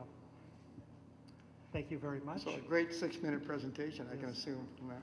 What we're going to do is take a 15-minute break, come back at 7:15. Thank you very much. Again, the restrooms are in the hallway in the back. Men's are on this side. We have over 40 requests. We also have a hard time of being out of here at 10 o'clock. We also need time for the commission to discuss. So really, we need to have speaking finished by 9:30. So that really works. If you start doing the math, that's about 2 minutes per person who wish to speak. Now, to make sure we can get through this through a very nice process. If you have heard something that somebody else said and you agree with it, let us know. But if you have new information that we need to hear to make a better decision, please take the full 2 minutes. We need help in making a great decision for the community. But if you already have no new information and you agree what you've heard, it is okay to come up and say, I support the project, I don't support the project for one or two things and leave it. So we make sure we get everybody heard tonight before we have to close down. So thank you. The first speaker is Ed Loranis, followed by Mary Loranis, followed by William Knack. I will give you a 30-second warning when your time is almost up. Thank you. Hi, I'm Ed Loranis, representing Surfrider Foundation, San Mateo County. I'm also a board member of Committee for Green Foothills. I'm not going to speak for them except to say this. The fact that Committee for Green Foothills has worked with the applicant is not de facto approval of what they propose. I want to emphasize that. So Surfrider Foundation has several problems with this. First is the process. I'm really happy to hear you say that you want to keep it an open process, and I applaud you for that, but please do that. This is a huge project. It's the largest that's ever been on the coast. It needs public input, so don't stop that. Surfrider Foundation has several problems with it. This project started off as a giant whale. It's still a whale. It's too big. So the size and scope of this project we object to. We also object to the 15-year layout for the project. That's way too long. Okay, thank you.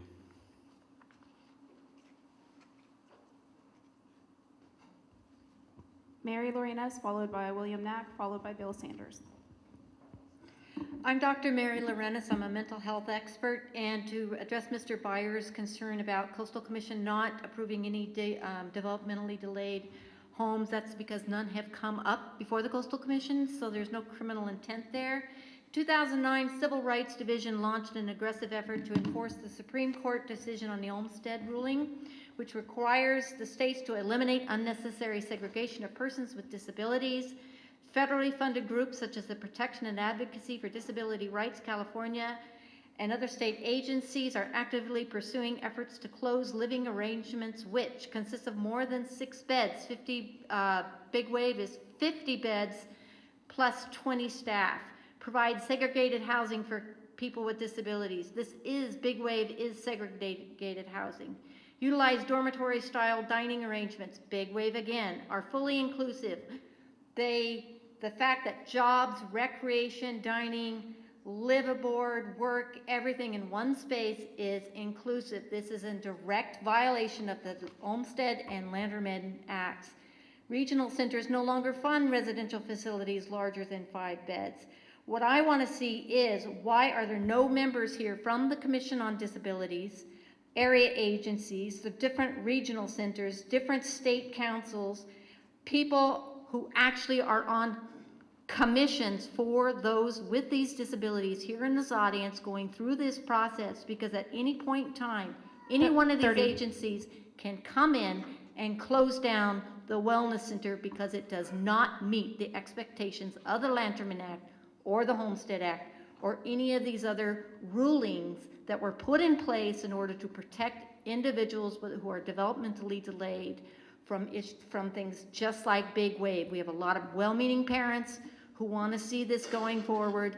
Laws were put in place to help guide those well-meaning parents. There's not an individual in this room that does not love their children. There's not an individual in this room that does not have full-on respect for those with disabilities.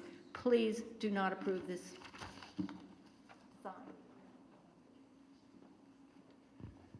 Good evening, Chair Hansen and other honorable members of the Planning Commission. My name is William Knack. I'm speaking on behalf of the San Mateo County Building and Construction Trades Council, which has a membership exceeding 14,000 of the highest skilled union craftsmen and women in the construction industry today. The Building Trades Council is in support of the Big Wave project. We believe after 9 years of working with the community and county staff, the developer has arrived at a project that deserves approval. As stated by county staff, the proposed changes to the project that was approved in 2010 do not result in any new significant environmental impacts that have not been previously disclosed in the certified 2010 EIR. Additionally, the present scale has been significantly reduced the wetland buffers significantly increased, and the construction timeline dramatically shortened. Last but certainly not least, the developers committed to the Building Trades Council that the workers constructing this project will receive good wages with health care and pension benefits so that these craftsmen and women can afford to live and work in our community of San Mateo County. The project is appropriately located. The Big Wave project will provide a vibrant, interactive center to those with special needs who presently live in isolated neighborhoods. Thank you for allowing me to speak to you this evening. We hope that before next year at this time, we'll be attending a groundbreaking for a project that we can all look upon with great pride.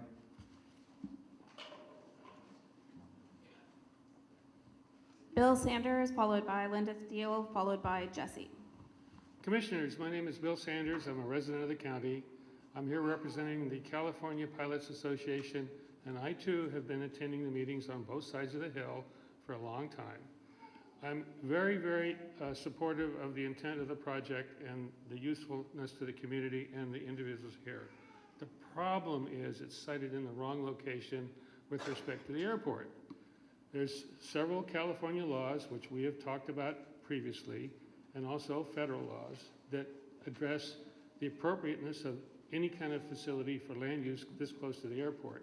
It would be a real shame if some of the loved ones that are trying to be protected should be impacted by a mishap near the airport. Also, too much encroachment around the airport will also have an impact on the viability of this vital transportation infrastructure that's on the coast here that's very important during emergency services in that regards. There is height restrictions near the airport in FAA's Part 77 study that should be done. Your very own Airport Land Use Planning Commission was not able to say, no, it shouldn't be here because their planning document at the time was based on a very, very outdated document. So they're not really in favor of it as far as the airport is concerned. However, the other issue that's a major flaw here is the CEQA certification is supposed to be based on the current California planning handbook from which the airport land use handbook is supposed to be generated. 30. The CEQA certification it's in the record is flawed and will be questioned. It's based on the airport land use plan that's severely outdated. It was supposed to be based on the airport land use planning handbook. So I urge you to seriously consider relocating this project to preserve the welfare of your people and the viability of the airport. There's also a different law that pertains to siting schools and like hospitals and these kinds of facilities, a significant difference away from any airport in California. All of this is in the record that I previously testified to. It was supposed to be covered by the Coastal Commission because we had a coalition going into this. None of our issues were brought up in the Coastal Commission stuff. It's all in the record. Linda Steele, followed by Jesse, followed by Diane Whitaker. Hi, my name is Linda Steele, and I'm a resident of Moss Beach. I've lived there for 18 years. I'm also a volunteer for the Big Wave Project. And over the last few years in volunteering, when I started, the sons and daughters of the families who support Big Wave were in school. They're now graduated from school. They're living at home with their parents. And to put it simply, the parents of Big Wave are here to ensure their children's future in the community that they love so that they can stay close to their family and friends and not have to be over the hill over 92. The benefit to them will be huge. There's no alternatives for them other than to be wrenched away from their community. The benefits of the Big Wave project not only will benefit them, but will benefit the whole community. Big Wave will bring together the non-profit and for-profit sectors in an innovative project that will meet a pressing community need, a critical need. Big Wave will create affordable housing which meets the county housing element. So we should be actually thanked by the county for proposing this. Big Wave will also meet environmental standards. It's environmentally conscious, the buildings will be LEED certified. the wetlands will be protected and buffered. And above all, Big Wave will develop business opportunities and employment opportunities for people with and without disabilities. So that will really help implement the state policy on employment for people with 30. disabilities. So I know you have a lot to consider tonight, but by getting to know the families of the Big Wave project, and I'm not a parent with a special needs child, I've seen their diligence, their integrity, their intelligence in trying to respond to the opponents to the project. And to suggest a further kumbaya kind of meeting to bring all the people together, I think might be asking a little too much, and it makes me feel a little angry. Thank you for listening to me, and I hope you make a humane decision eventually. Thank you. Jesse, followed by Diane Whitaker, followed by Lisa Ketchum. Hi, my name is Jesse, and I wanted to interject on what this lady said, not her, but someone else. You know, that was against the Disabilities Act, and it states that in the state law that you can't discriminate against Disability Act like that. It states it in job and in this committee. But I'm asking that you guys move forward on this project, that we accept the housing, because it will help the community in the housing, and it'll give us job opportunities. But not only that, it'll give us resources on how to be independent and learn different things. That's all I have. Diane Whitaker, followed by Lisa Ketchum, followed by Ali Molina.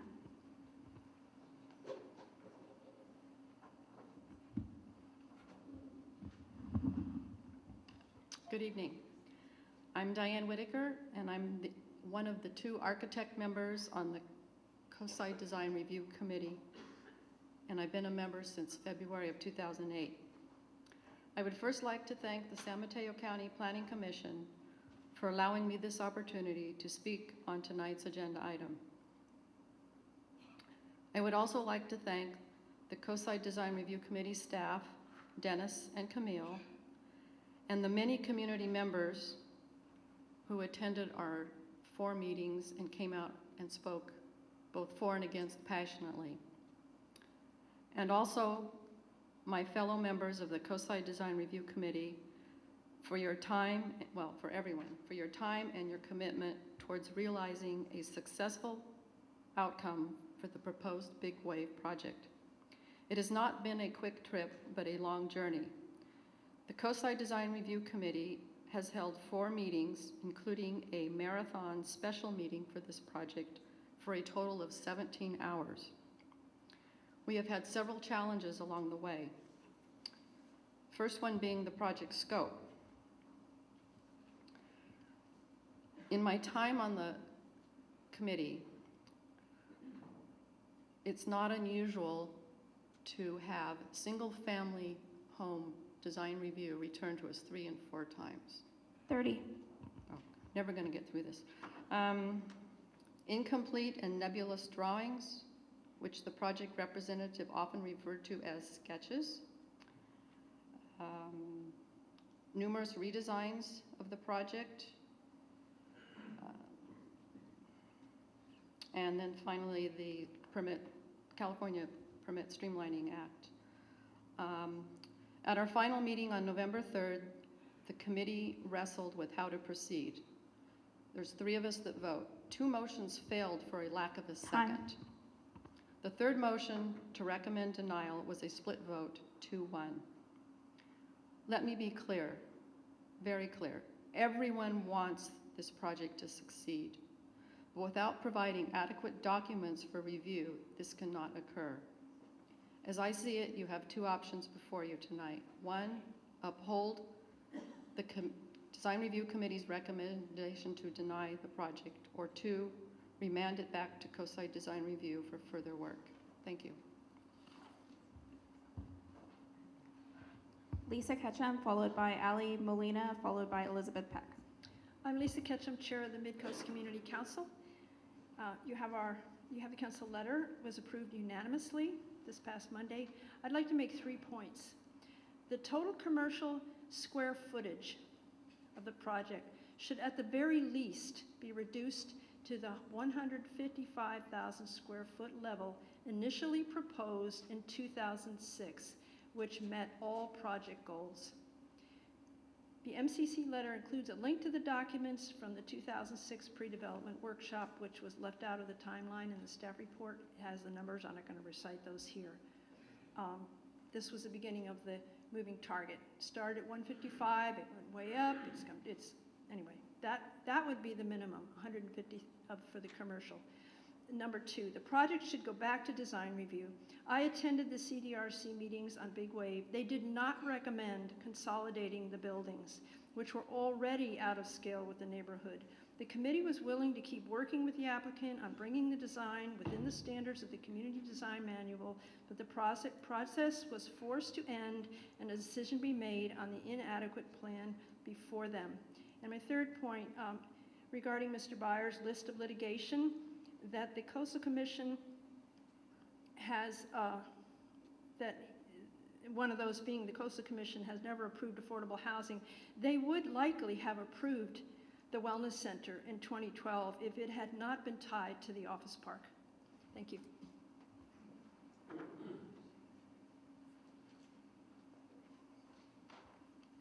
Allie Molina, followed by Elizabeth Peck, followed by James Larimer. Hello, Commissioners. My name is Allie Molina. Thank you for allowing me to speak. I am 25 years old and I have learning challenges and disabilities, but you can't see it. I moved to San Diego last year and I failed at it. I would love for Big Wave to happen because I can learn to live on my own and close to home, and I don't want to be 30 years old and be still living at home. It's time Half Moon Bay does something for people with disabilities. Do you remember the Disability Act? We should respect people with disabilities. We have housing for senior centers and low-income families. Can you please allow Big Wave project to happen for us? Disabilities can't afford to move out. How else do you think we're supposed to support ourselves and live in the Bay Area when it's so pricey? Let's change the world together. And I'm one of those few people that actually commute over the hill and take the bus, and I don't drive. Thank you for your time.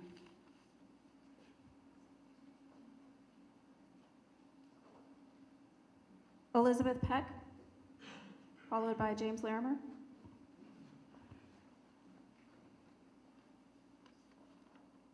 Hello. My name is Elizabeth Peck. I was 11 when my dad started the Big Wave project. Please, what?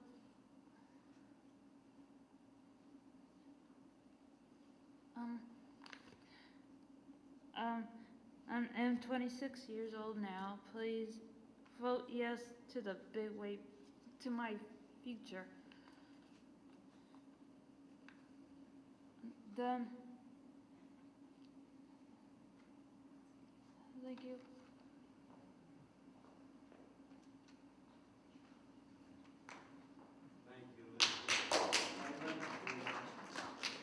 James Larimer, followed by David Schricker, followed by Clemens Heldmeyer. Hi, I'm Jim Larimer. I've lived here on the coast over 25 years. I've been a supporter of this project now for probably 8 or 9 years. And I've been to many of those 25 hearings, and I've spoken at many of them as well. And if you read any of those 6,000 pages of documentation, you'll probably encounter 3 or 4 letters by me. I just want you to know I support this, and my comment tonight will be to add, and I have a list of bulletized list here of things for each of you that I'll just give to the staff here. They can hand them out later. But just for the heck of it, I reviewed the standards for getting a LEED certification, and one of them is that you have a broad-based design.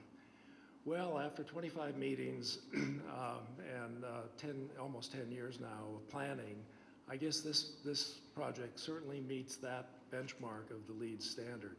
I hope you'll approve it. Thank you. David Schricker, followed by Clemens Heldmeyer, followed by Elizabeth Vespermy.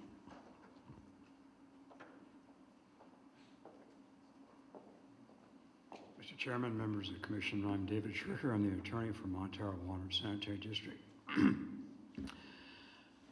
Director Slater Carter and General Manager Heldmeyer were here earlier, but they had to leave on district business. We do have a few questions with respect to clarification with regard to some of the detail items in the staff report. And I must compliment the staff for its thoroughness and the extent of the report. I think they can be worked out. They have primarily to do with the metering issues, and they, I think, probably can be resolved more explicitly with reference to the utilities plan, which is part of the project, and that has to be worked out. We're prepared to negotiate a service agreement with the developers, and I do understand that a significant condition is set aside for this development. That will have to be addressed with the developer also. That's a matter of business from the district standpoint. We have had occasion to assure county staff 3 times as to our ability to provide water for the project. The most recent was dated October 24 of this year, and deals with the most recent change to the demand. I hesitate to use the term that's used in 30. the industry, but Montero has surplus water. We don't say that during a drought. We have water availability. In other words, uncommitted water that's available for the project and beyond that. If you have any questions, I'll be glad to answer. Thank you. I understand now that Clemens Heldmeyer and Elizabeth Vespermy have left. The next speaker is Laszlo Vespermy, followed by Laura Stein, followed by Judy Taylor.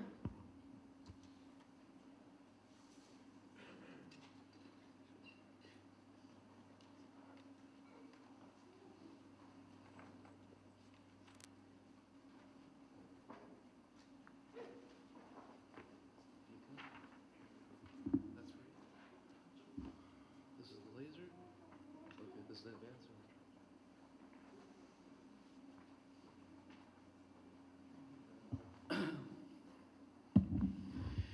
Good evening, my name is Laszlo Espremi, and I'd like to show you a few slides here. I'm a Moss Beach resident for 30 years. As a resident, we 100% support housing for the development disabled at a designated site, and as residents, we 100% oppose an office park in a coastal zone. There are 9 reasons not to build this. Coastal Commission rejection, 5-0. Many reasons for rejection, and they are still present in the North Parcel variant. Zoning is the biggest one. Now we understand that the developer wants to put in close to 200 residential units, 50 for the development disabled, 107 for condos, and then another 20-25 for staff. This zoning allows 0 residential, and the wellness center is basically, there's no such category in the San Mateo County regulations. Oops, next one. Use permits, people talked about it. 15-year use permit, if I go to the county, I get 1 year, you know. There's just absolutely unreasonable to give an open-ended 15-year long project use permit. 30. No, I have actually 2 minutes and 30 seconds because I was yielded. Developer can sell the land and use permits to anyone because the use permit stays with the land. It doesn't belong to the developer. In other words, the developer can sell and resell the land, and the use permit is still in force. Traffic problems. It's Cypress and Highway 1 is already F. the cynical view is that traffic has already failed, so it cannot get worse. That's not true. If it does make a difference if you are waiting 5 minutes behind 5 cars or 50 minutes for 50 cars. And the That's time, Mr. Vespermy. The chair has not informed me that we're sharing time today. Well, I was yielded by Elizabeth Vespremy, 2 minutes. Thank you. Pursuant to the CEQA guidelines, the public agency may disapprove a project if necessary in order to avoid one or more significant effects environment would occur if the project were approved or proposed. It is an absolute outrage that they are presenting 163 cars per hour when we know that most of the trips will occur either between 8 and 9 a.m. or 4 or 5 p.m. in the afternoon. Sir? So, yes. I need you to come to conclusion. We do have your hard copy in front of us. And I do have someone who yielded time for me. No, no one has yielded time. My wife yielded time for me, okay? You're speaking for your wife. Yes. I had to, please. If I may, through the chair. Yes. I have Elizabeth Vespremy's speaker card. It does not indicate that she is donating time to anyone. But she's not here. She donated it to me. She needs to be here to speak to this item. As you wish. Thank you.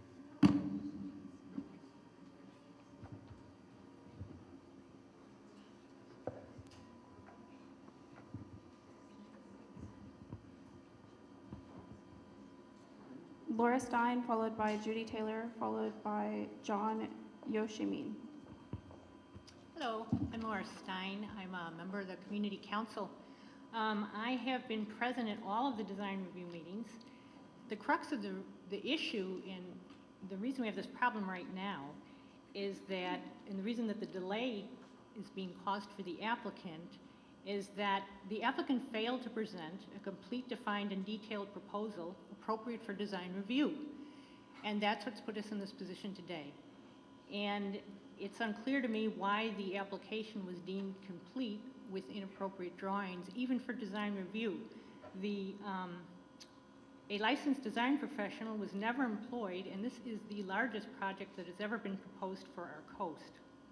The project does not meet the community design manual criteria on scale and mass alone. So I would encourage the commissioners to see to it that the project is continued. It needs to be brought back to design review. Once again, the community should not be punished because of the time delay at this point, because that was the applicant's fault in bringing a changing design to every single meeting. And this needs to happen until this project is in compliance with our LCP. I was also a little concerned when I heard Steve talk about the fact that we needed to put some kind of constraints and some rules that the design review gets moving on this. They're doing their job, and that's why we're here, and I want to make sure that they're able to fulfill their duties without any interruption. So thank you for coming here tonight. It's so nice not to have to go over the hill. Appreciate it. Thank you. Judy Taylor, followed by John Yoshimin, followed by Devin Yoshimin.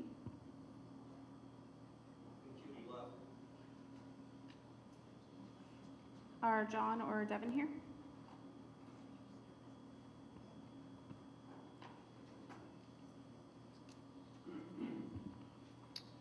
Hello, Honorable Commissioners. My name is John Yoshimina, and I have resided in Half Moon Bay for the last 16 years. I'm a father to a son who could receive a direct benefit if the North Parcel alternative is approved. There are a few critical challenges that people with developmental and intellectual disabilities face that I believe Big Wave could help to address. And I'm just going to bite off a few because of the lack of time. One is employment. Approximately 87% of working age adults in California, according to the Department of Labor, are unemployed, 87%, working age adults with developmental disabilities. The other is affordable housing. People with disabilities are priced out of every single major metropolitan area for housing. The average SSI income for those that are lucky enough to receive it on a monthly basis averages under $1,000. And the average one-bedroom apartment in San Mateo County is about, as we all know, is well over it's $2,025. So not only is it difficult for people who want to get jobs that have 30. developmental disabilities, and I believe one of the avenues is providing employment, which the residential center and the business park could provide. Also, we have a going farm that produces sustainable agriculture, and using that as a platform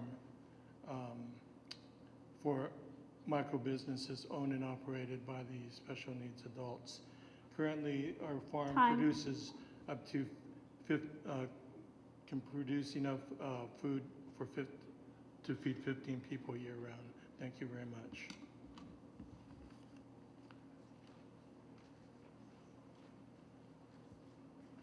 Devin Yoshimine, followed by Robert Solera, followed by Joe Sales. Good evening, honorable commissioners. My name is Devin Yoshimine, and I'm 23 years old. I've been a resident of Half Moon Bay since I was 16. The project started when I was around 10, the same time I heard about it. I'm a future resident and a future employee of Big Wave. Big Wave has its fair shares of ups and downs, I'm sure you guys all know about. And we have to meet several different requirements by different parties over the years, but one thing that has remained consistent is unbreakable to this day, and that's the Big Wave community. This community that I speak about is sitting in front of you, a group that consists of employees, future employees and residents, parents, and a community that sees the vital need for subsidized housing and employment here on the coast for people with developmental disabilities.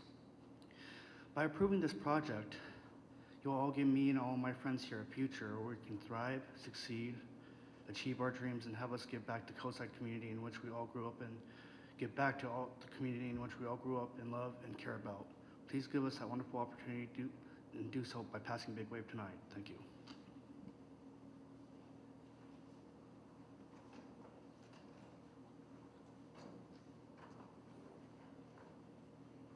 Robert Solera, followed by Joe Sales, followed by Kathy Reed. All right, thank you, commissioners. My name is Robert Solera, and I am a recent member of the board of Big Wave. I've been a resident on the coast for about 30 years now. I've also been involved with Special Olympics for over 25 years and got to know quite a few of the folks that would be residents of Big Wave. I have no children or family members that would be in the development of disabled, so just wanted to share that. I just want to point out a few highlights. Some of the key points for the project is the fact that the Wellness Center, which will be affordable housing for the folks with disabilities, is going to be supported by the income-producing properties. I think that's kind of an important aspect to this, and the fact that we're going to have a positive impact on the community, we feel, by providing those opportunities, having jobs on the coast, more job opportunities for folks with disabilities as well as everyone else. And also, there's been a lot of discussion about the traffic, but we feel that fewer folks traveling over the hill to go to work would be a positive thing. So with that, I would ask you to approve the project. Thank you.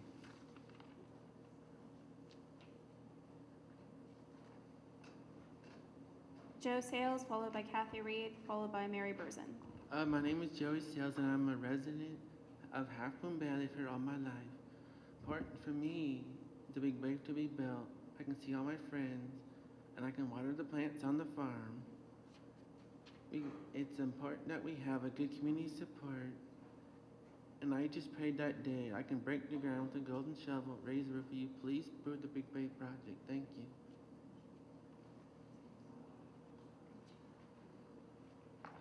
Kathy Reed, followed by Mary Burzin, followed by Terry McKinney. Hi, I'm excited and honored to speak about the Big Wave project, specifically the farm and garden aspect and how it involves the whole community and includes the developmentally disabled population. This is a vital part of the project. In the last 2 years, I've participated with the project and have seen the plans change at least 3 times. I just found out recently that this is our 25th public hearing. I'm like astounded by that. So I'm here in person so that you may consider my convictions and observations of the Big Wave Farm and Garden part of the project. First, I want to share a little research from the Agricultural Sustainability Institute at UC Davis. Their model says farmers, consumers, and community partners partner to create a more locally based, self-reliant food economy. One of the most important aspects of sustainable community food systems projects is that they increase residents' participation to achieve several goals. All these goals are listed on the ASI website. I don't have time to go into them now. But for the Big Wave Farm and Garden model, it set out to accomplish some very specific items similar to those at ASI. Our vision is to promote the health of our residents by growing healthy foods and educating them on the methods of growing sustainability. It benefits the environment by preserving the land. It reduces our carbon footprint. It creates jobs for our local economy. It creates micro businesses such as the restoration of the wetlands project. Just quickly, we have hosted a number of volunteer days once a month for the past 2 years. It's been a venue for youth groups to provide community service. It's even been a venue for family and friends to come out and volunteer in memory of their son who passed. Time. Thank you.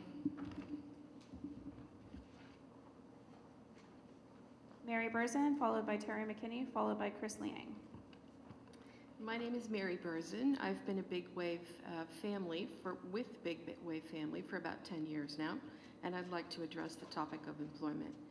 The plan development has the ability to create employment opportunities for our residents, both within the Wellness Center and in the neighboring business complex, with the small businesses we hope to have as tenants there.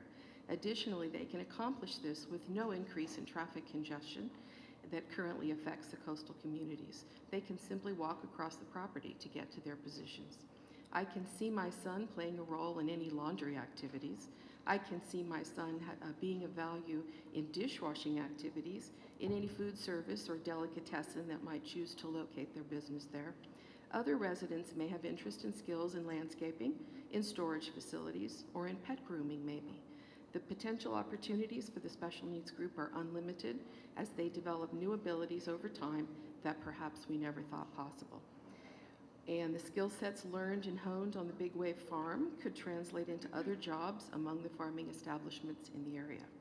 And with employment will come added independence, which is ultimately the goal for each and every one of the parents of Big Wave. We want nothing more than to see our children safe, happily living among their peers, with some level of employment appropriate to their level of disability, contributing to their own support for years to come, when we as parents are no longer available to oversee their care. Isn't that the ultimate goal of every parent for every child?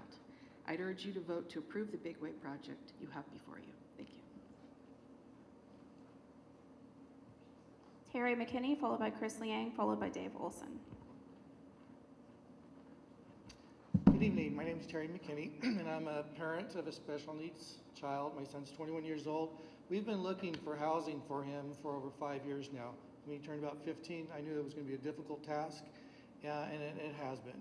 What I really want to impress upon you, there are no services here on this side of the hill. And if you're looking at something that's going to be sustainable for our community, you really have to look at the fact that these parents are sending their kids in buses over the hill every single day because that's where the services are. You have to look at, housing, employment, or a day program as a whole package.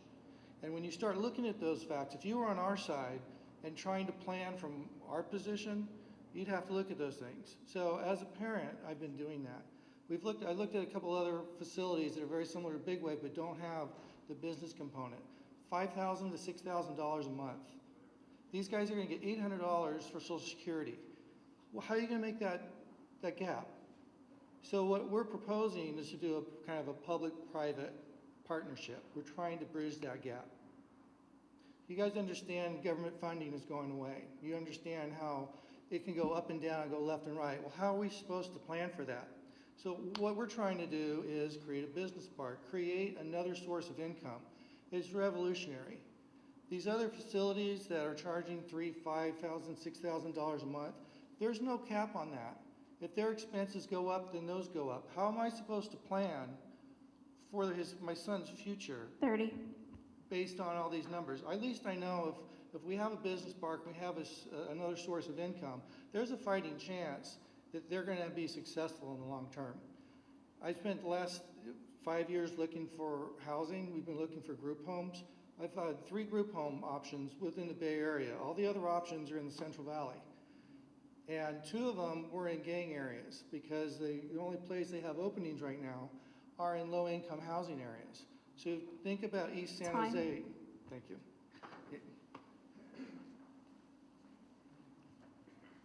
Chris Liang, followed by Dave Olson, followed by David Gainza.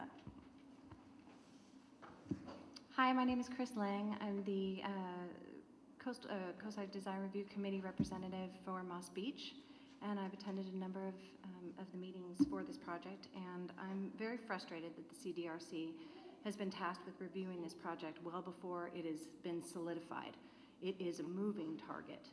The building sizes and shapes change, the landscaping changed. I've heard one of the developers say during meetings that he would basically, in certain words, we'll basically do whatever you want us to do as long as you'll approve it.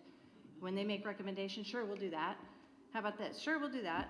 So they've never been given a formal plan to review, which is really frustrating. Not to mention the fact that this thing has a 15-year tail on it, and it's really hard to comprehend how the project is funded. Not that that's within our purview, but when you look up and down the coast and you see the building that GoPro vacated empty and years of empty space at Oceano, you wonder how they're going to fill these spaces as well.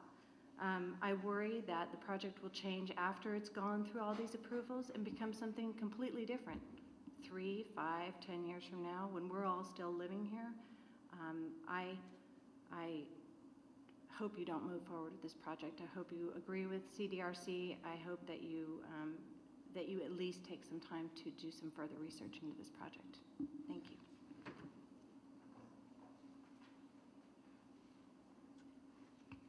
Dave Olson, followed by David Gainza, followed by Harvey Warbach. Good evening. I'm Dave Olson. I'm Vice Chair of the Mid-Coast Community Council and also on the board of Committee for Green Foothills, but I'm speaking as a private individual. Most of my points have been made, so I'll try and be very brief. I think the 15-year horizon is way too long. Things can change, the regulations can change. If we give them a 15-year time, they get to go under the current rules. I don't believe that's a valid thing to do.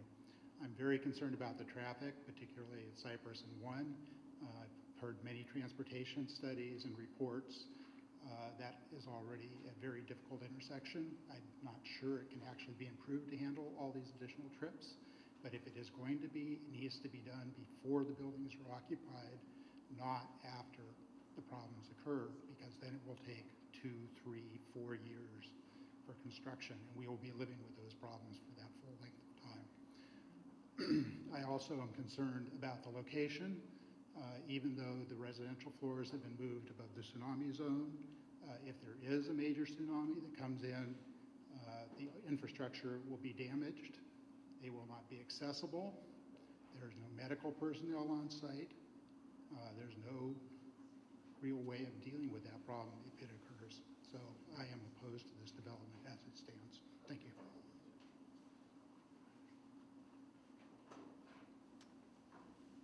David Gainza, followed by Harvey Warbach, followed by Chris Johnson. Hello, I'm David Gaines. I've lived on the coast side for 25 years. I just want to clear up a couple of things. I'm just going to recap because I think you've heard this all before. You know, they talked about the project keeps changing. Well, yes, it does. It's essentially the same, but it's been changed over time to adapt to what the public is looking for. People have said the project doesn't fit within the neighborhood. Well, many of the businesses, as you've seen, are either similar or on a larger scale than this one. The biggest building in the project is the size of the gym in the school right now, one of the biggest business buildings there. The traffic, there's a lot of discussion about the traffic. An independent hired by us at $75,000, had a county person do it, says there's no major impact on the traffic, no significant traffic impact.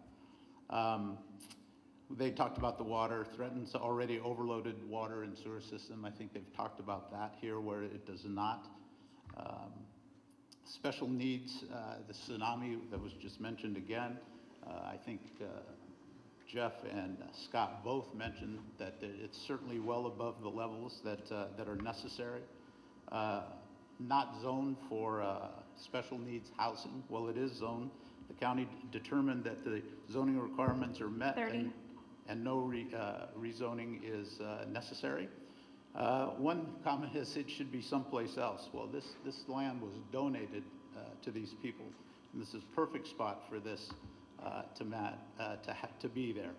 And then also that it's a massive development that is using special needs community to make a lot of money. This is just an embarrassing comment.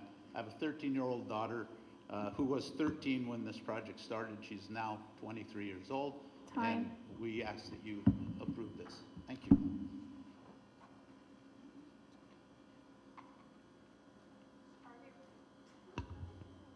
Harvey Rohrback, followed by Chris Johnson, followed by Dave Warden.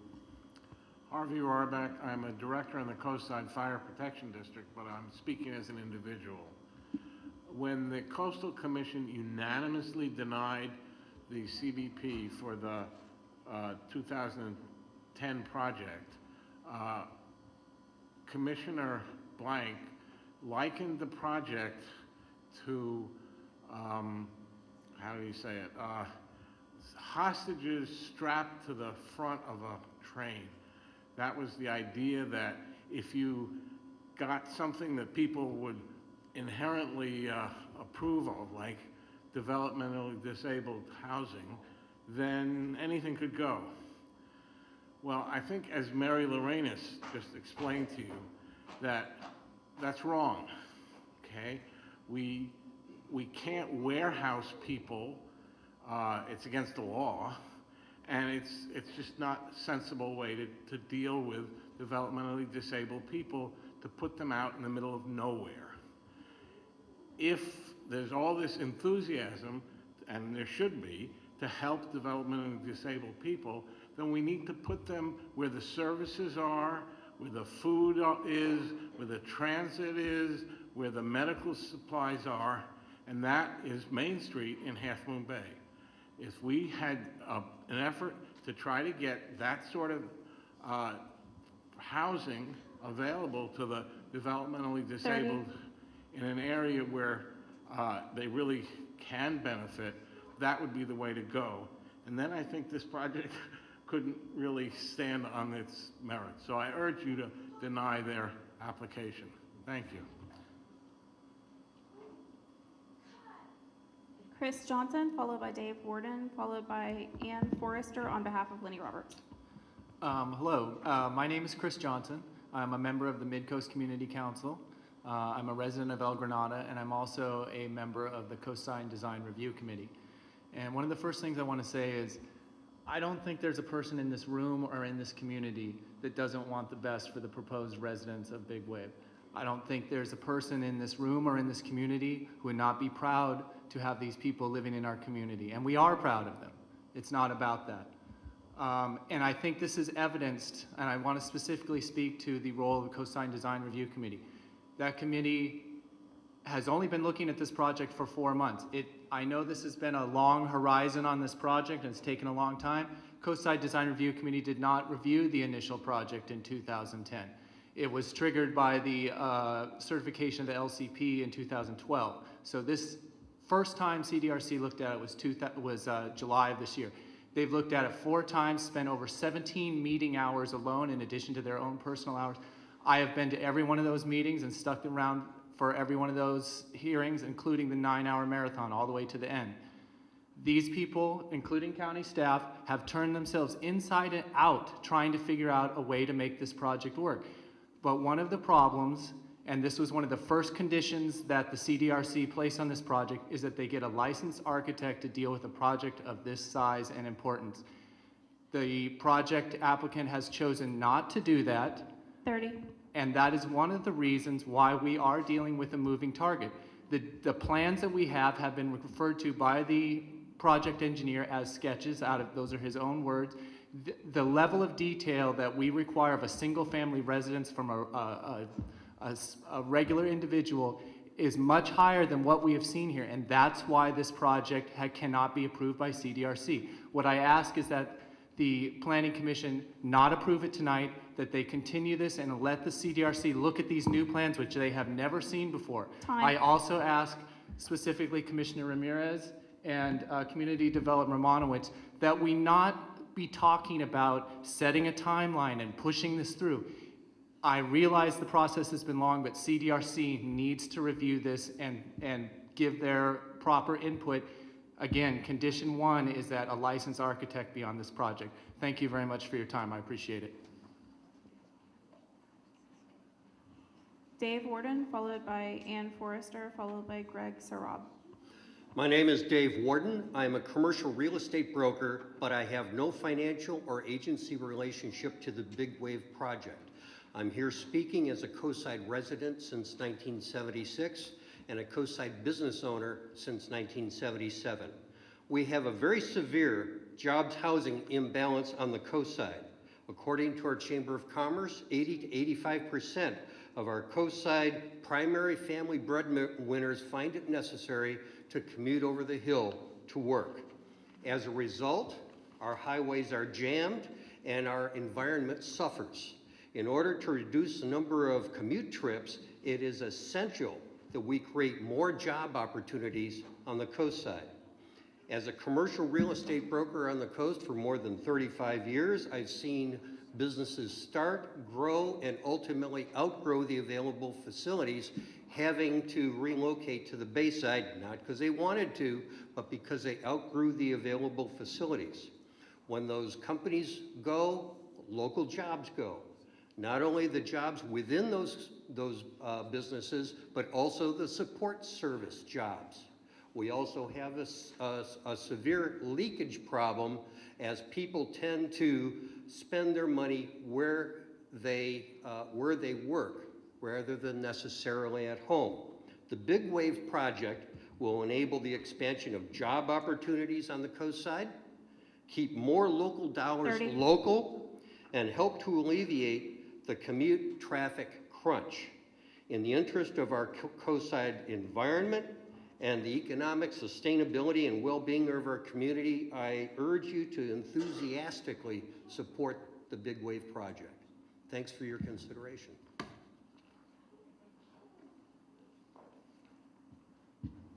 Ann Forrester on behalf of Lenny Roberts, followed by Greg Sarab, followed by Catherine Slater-Carter. Good evening. My name is Ann Forrester. I'm a resident of Moss Beach. I'm on the board of directors of the Committee for Green Foothills. Lenny Roberts, our advocate, who I think is known to some of you and whose correspondence you've seen recently, could not be here tonight, so I'm speaking in her stead. Committee for Green Foothills has worked in good faith with the applicant, San Mateo County staff, and others to develop the NPA, otherwise known as the 8-building alternative, but there are still many details to be worked out. Unlike some characterizations of the CGF position this evening, we want to stress that we believe the process is working, as Commissioner Kirsting Tucker noted, but it is not finalized. Please take the time to get this right. This is the largest project that has ever been proposed for the unincorporated Mid-Coast area. There are multiple planning, zoning, transportation, and policy issues that your commission must consider. CGF appreciates that the applicant has spent many years pursuing approval of this project. However, now is not the time to force a rushed decision. The first decision, or the first step, should be for your commission to discard the revised NPA that was precipitously appeared out of left field and go back to the 8-building alternative. Please send this back to the staff for revisions. We encourage you to continue this item, to send it back to the CDRC, and to continue to work through the myriad of details. Thank you all very much for your consideration.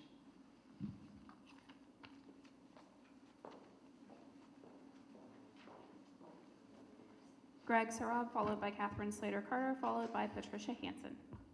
Greg Sarab, I'm Community Design Representative for Princeton. I'll try and make this as brief as I can. You have a design review process. It's not the Committee for Green Foothills. It is the design review, and that's what we should be doing. If it's taking a while, it's because the design is weak and it's too big. If the applicant would present a great project that fits nicely into Princeton, feels like it meets the design review requirements, a project like that would have a good chance of being passed.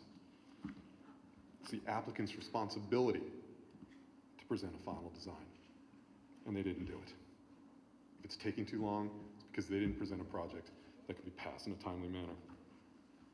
I have several other points, but I'm going to go back to I'm going to limit it to one thing that the applicant said today. One of the applicants mentioned that the south parcel or part of the south parcel could be sold sold off to mitigate development rights. I think that means it could also be sold off to be developed. So I strongly urge you to place a requirement that a conservation easement be attached to this project if the north parcel is ever approved, if it's ever approved. We look forward to seeing it again. We look forward to helping you have a great project to review in the future. Thank you very much.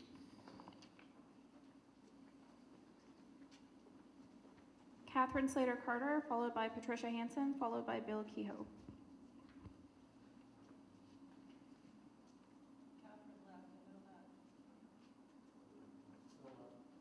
Is Patricia Hansen here? I'm here.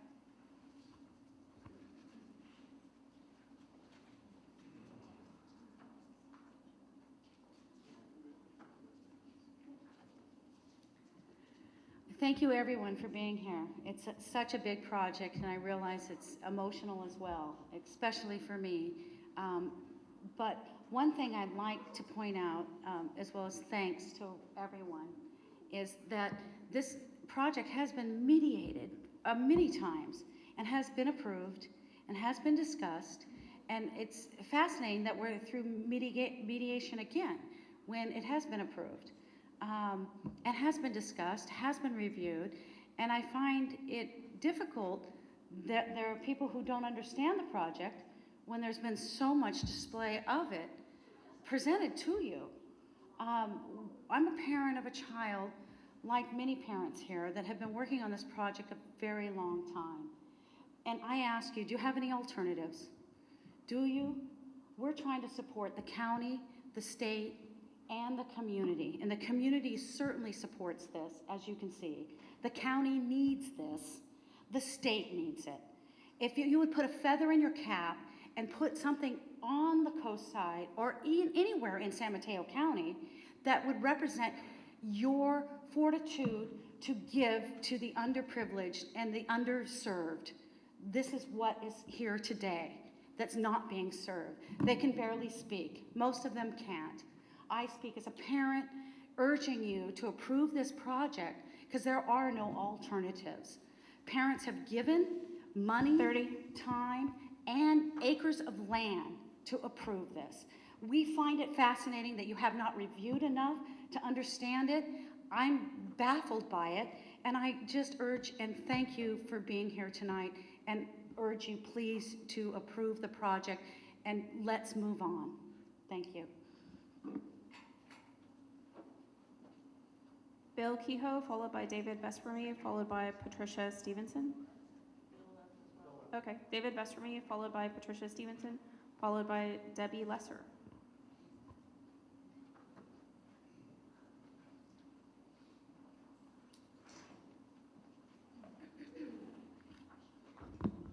Thank you, David Vesperme, Moss Beach resident, Seal Cove specifically.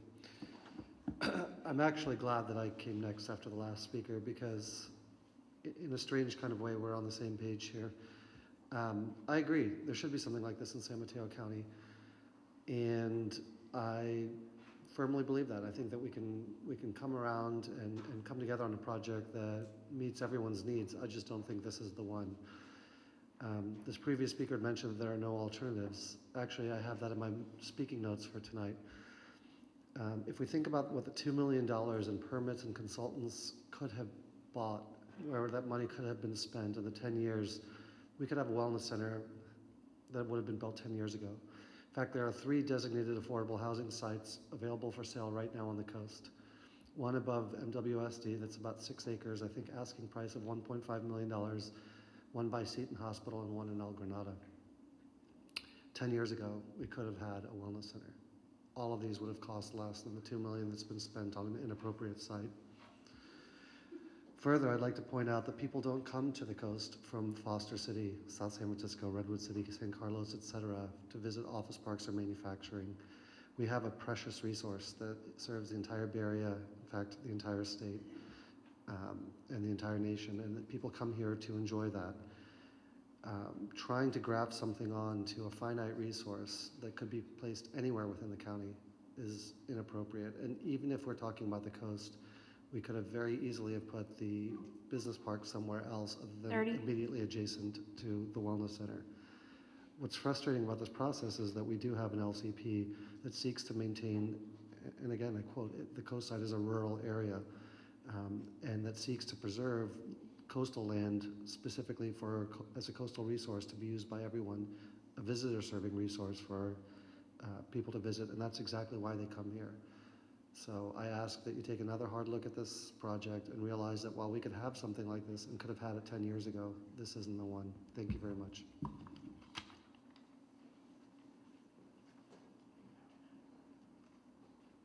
Patricia Stevenson, followed by Debbie Lesser, followed by Kim Hines.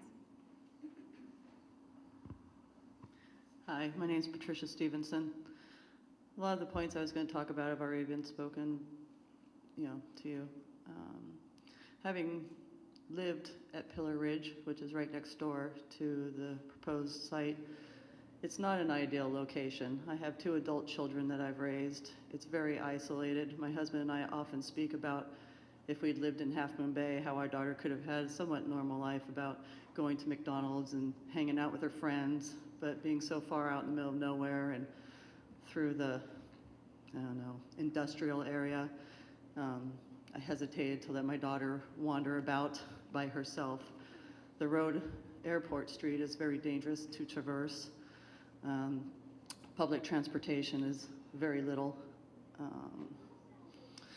I don't see how they can promise traffic reduction when we don't even know what businesses are willing to come and live there.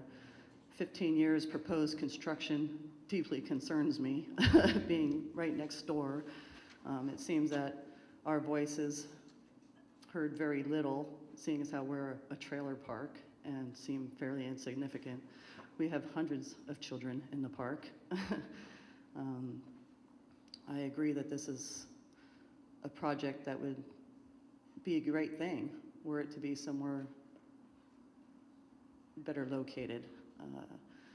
I often thought that the site behind Spanish Town along 92 would have been a wonderful place, seeing as how 30. it's so centrally located to the businesses and opportunities allowed to them.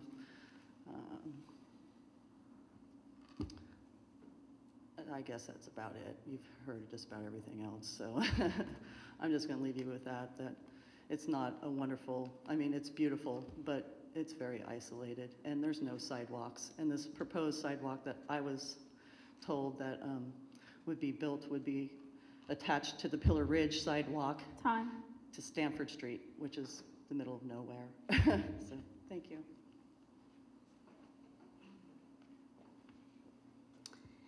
Hello, Commissioners. My name is Debbie Lesser, and my family and I moved here 20 years ago. And when we did, 20 years ago, there were no programs or services for people with developmental disabilities at all. There was Bob Solera's tennis, Special Olympics. That was it. There was no park and rec programs. There was no Boys and Girls Clubs. There was no Little League. There were no art classes, no nothing for our kids at all.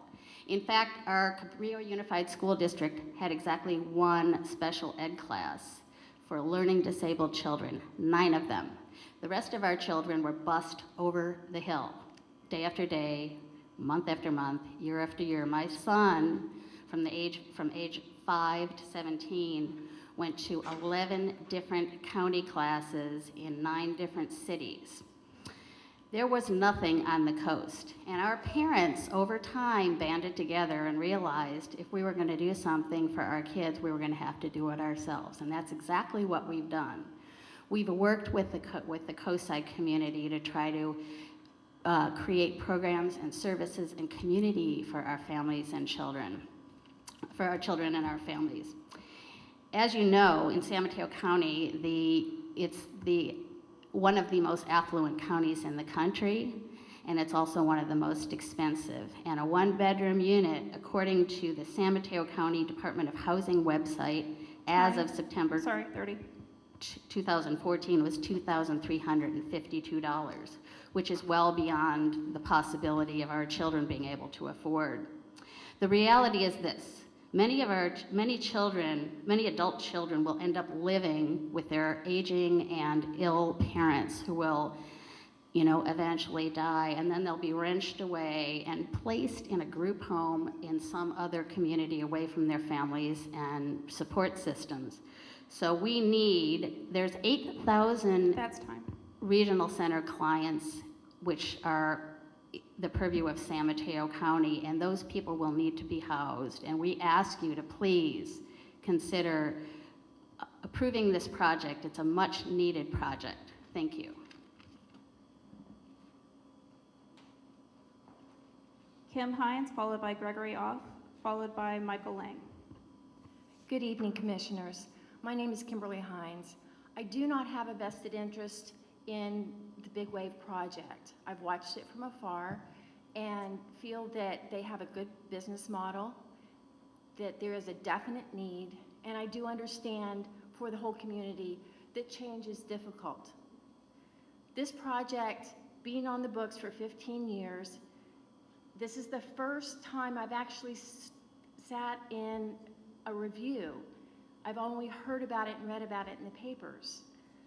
The fact that they've been through so many reviews, that at every step of the way they're trying to respond to and mitigate concerns, I think that there's a really good faith effort in process.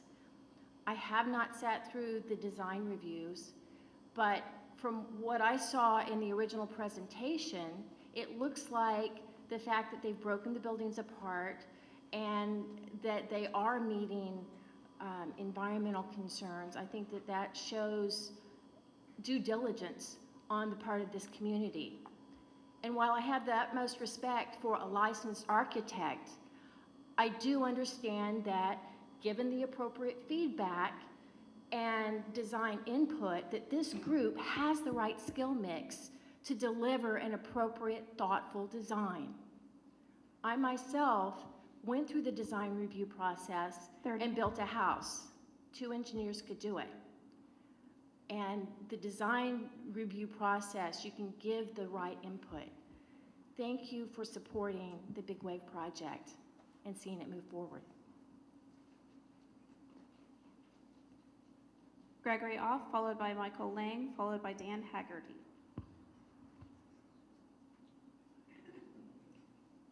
Don't see Gregory Off. Michael Lang.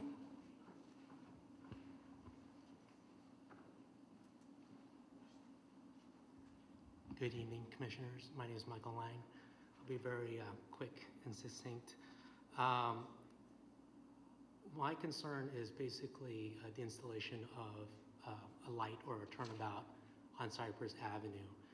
And that I believe that is going to cause traffic congestion and just basically a traffic jam up and down the coast. It's very difficult to make a left or right turn, especially a left turn, on the highway currently. So my recommendation to you is, I would recommend you ask maybe the Sheriff's Department or Caltrans what this will be like. They support us. Highway 1 is our lifeline, and Caltrans is responsible for that. So their opinion should matter. And also the Sheriff's Department patrols us. They're our first responders, and they should have also some input of this process. So hopefully you get some more information to make an informed decision. Thank you.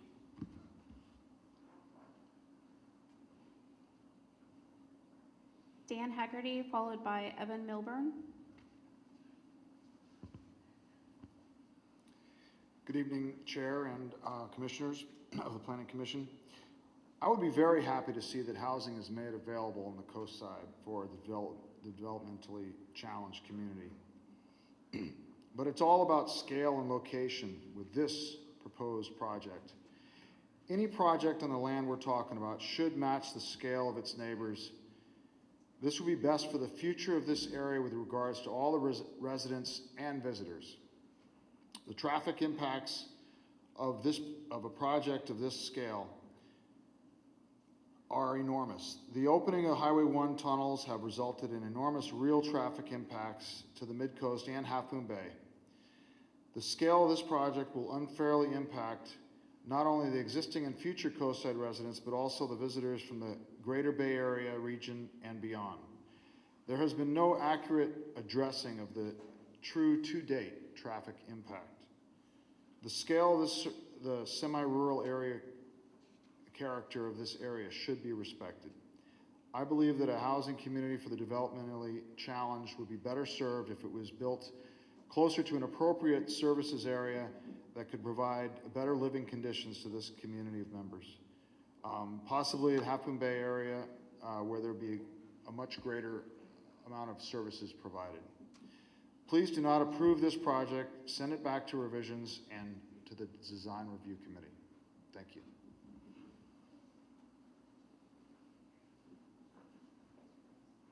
Evan Milburn, followed by Sarah Mack, followed by Debbie Garrett.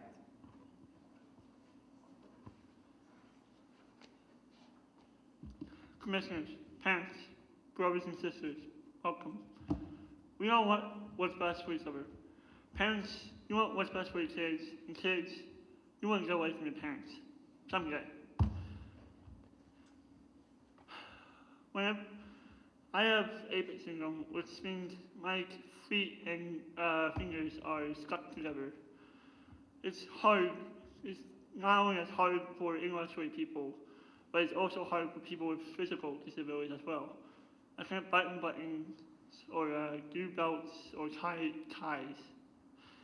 Heck, I can't even dress myself barely. But who we should be thankful for is our parents, because without them, we wouldn't be here. Without Jeff Peck and his crew, this project would probably be given up long ago and far away.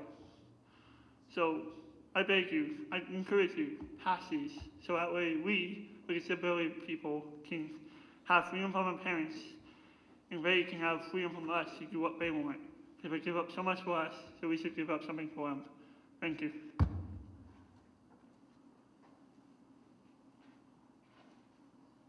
Sarah Mack, followed by Debbie Garrett, followed by Darby Moyer. Good evening. First and foremost, thank you for listening to my 2 cents. My name is Sarah Mack, and I have grown up on the coast my whole life. I'm 22 years old, and I work for Wired Magazine in San Francisco. One of the big things we focus on at my company is what will matter. And if there's one thing I could say from everybody's comments tonight is this is seriously something that is going to impact everybody in Half Moon Bay in the most positive way possible. This is something that is going to change the future of kids, of the group that it's supporting, of the parents, of the future of our whole community. I don't know how we can continue to keep saying yes to hotels that are other projects, hotels, restaurants that bring in people from all over, but yet we can't say yes to a group that has been fighting for this for 15 years. It's like these are the people that live and breathe Half Moon Bay. It's time we stand up and actually support them and give them a chance. I have ideas from all over. Was not prepared to speak tonight, but I just want to, at the end of this meeting, I would really, really appreciate it, and I know that everybody standing behind me, if we could just get something done and quit putting this under the rug. Something has to be done. And thank you for your time. Have a good night. Debbie Garrett, followed by Darby Moyer, followed by Mary Wallace. Hi, my name is Debbie Garrett, and I'm a longtime Coastside resident. In fact, all of those in Pillar Ridge, which is a neighbor to this property. I'm pretty familiar with it as I drive by it constantly, and I walk my dog out there, thankfully, to the owner. I am all for this project, and I think it's a great project to champion. As one of the speakers said earlier, Allie pointed out that there's senior housing for affordable living.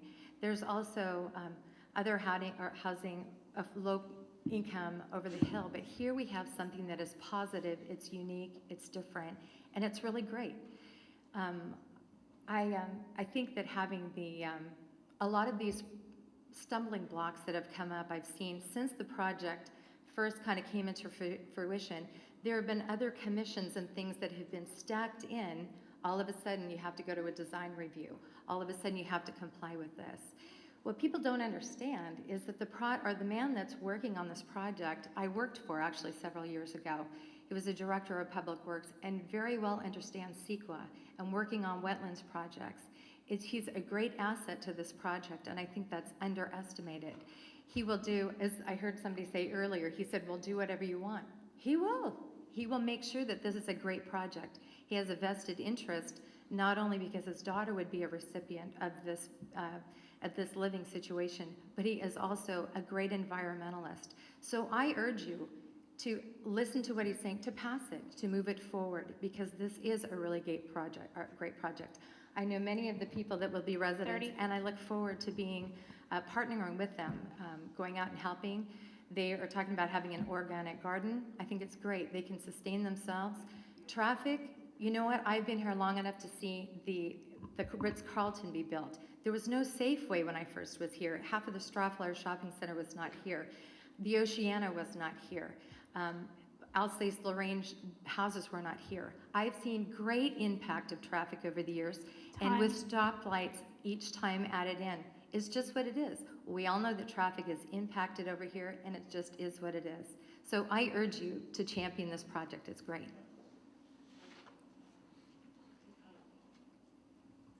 The final two speaker slips are from Darby Moyer, and I believe this says Mary Wallace, M. Wallace. Hi, thank you for hearing me. I'm Darby, and I wasn't prepared to speak either, but I just felt like I had to say a few things. I've lived here about 7 years, and I live in El Granada, and we've been part of the community here, and I've gotten to know a lot of the young people that would be living in this community or in this big wave project when it's built. And we see them all over town in different places, and many of them have jobs. And so they're highly recognizable. They're always pleasant. They're great to be around. And they've gone to high school here. And they're really great contributing members of the community, and their families are here. And they deserve to live in a place where they can be housed in their area and be at home. And I also walk down to the Pillar Ridge area, or down where the project's going to be built, frequently with my dog. And I don't see any terrific problem with putting a new building in. I don't think traffic's going to be a big issue either, based on the size of the project and the scope of it. So I urge you to approve this project and let it go forward. Thank you.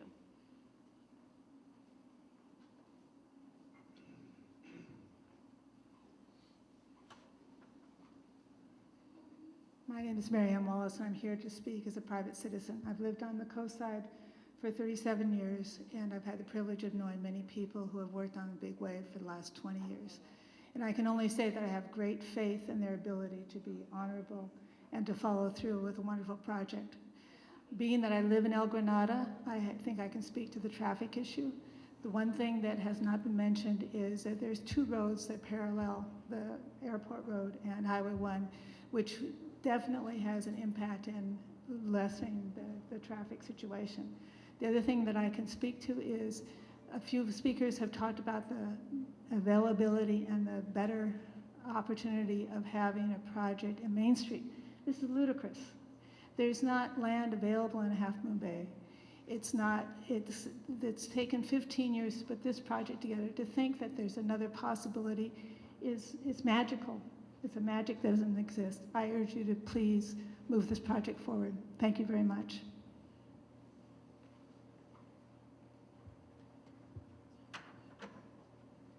Does anybody else in the audience who have not spoken wish to come forward? When you finish speaking, will you fill out a slip for the secretary? Okay, I'm Leonard Warren. I'm speaking as a private citizen, so I will not mention the name of the board I'm on. But because of that, I don't feel comfortable stating what my position on the project is, because it will come to my board for some approvals.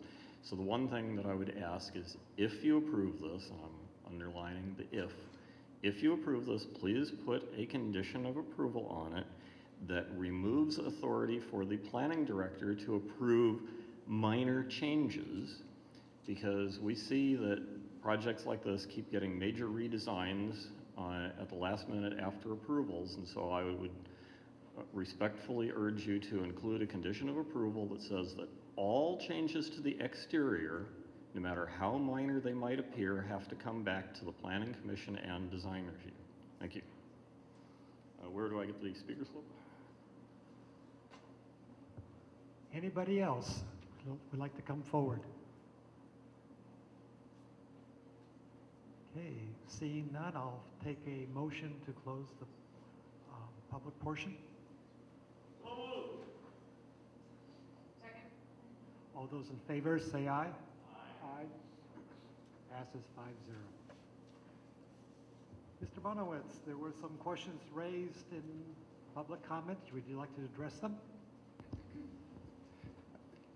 At the will of the commission, I'd be happy to get into the details raised by many of the speakers tonight.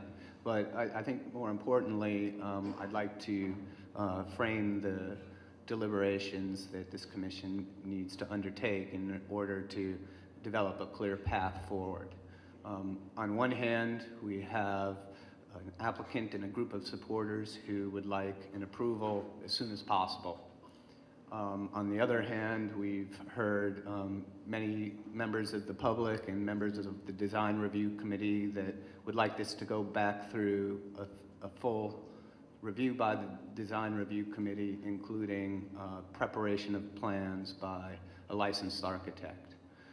And from the staff's perspective, I'd like to suggest something in the middle for you to consider, and I'd be happy to respond to your questions and comments as they evolve. From the staff's perspective, we'd like to keep the process moving forward as efficiently as possible. We are understanding of the desire of this commission and others to ensure that the details of the project that is being proposed before you are fully understood, and in order to allow that to happen, I would recommend that you continue the deliberations tonight. So the real question before you now is, for how long and what would you like to happen in the interim? And I will leave that question for you to deliberate on, and I'd be happy to input my position on that at your discretion. Thank you.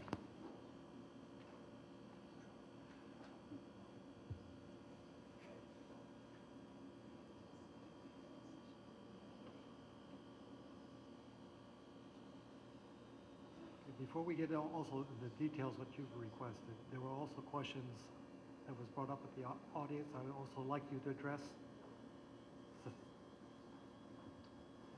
Yes, you know, such as the Olmstead Act and the other things that people have brought up that they thought we should consider.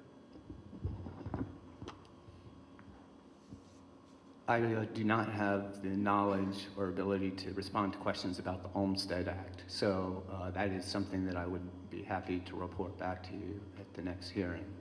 Are there other specific questions that you would like me to answer at this moment?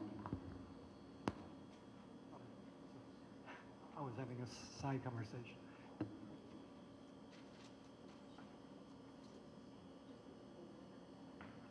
And the Landerman Act? Yeah. Same thing? I understand there's two pieces of legislation that were identified by one of the speakers, and if it's the will of the commission for us to conduct further analysis of that, we will do so. There was a question about the CEQA land use plan was, as opposed to with regards to the airport. Yes, so I believe the comment has to do with whether or not we adequately considered new information, the new information being the state of California's update to its handbook regarding the preparation of airport land use compatibility plans.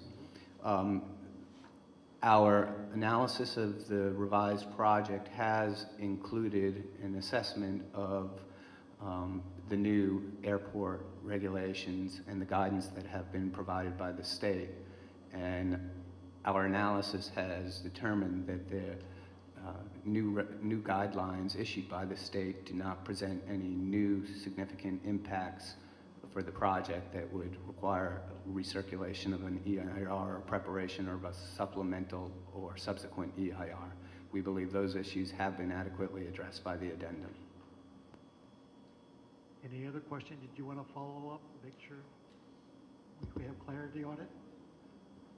Not at the moment, not unless you do.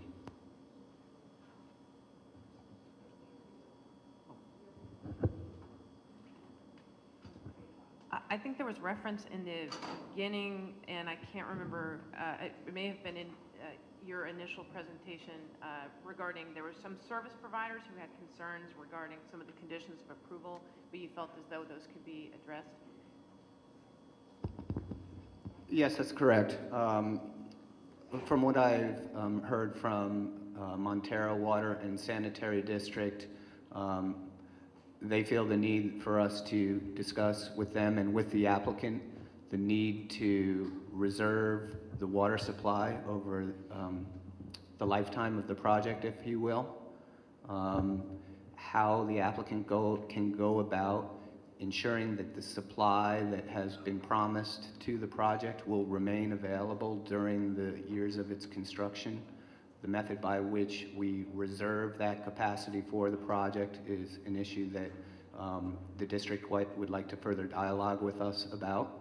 Another matter had to do with the numbers of meters that will be installed on the site and the way in which those meters relate to their utility plan. And I think, is that your understanding that the gentleman who is here from the water district, he said it could be addressed, the issue could be addressed through metering? Is that the issue you were just referencing? The issue is metering, and I believe it can be addressed through further discussion with the district and with the applicant. Okay. Does any other commission members have questions? I don't have a question on the public comment, but I have a question. I have some other questions.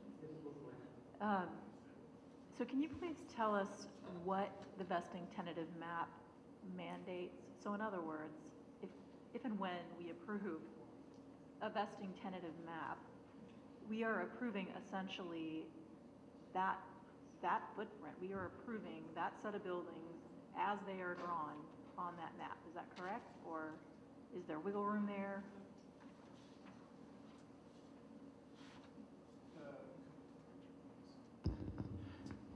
The component of the application that represents a subdivision is effectuated by the approval of a vesting tentative map.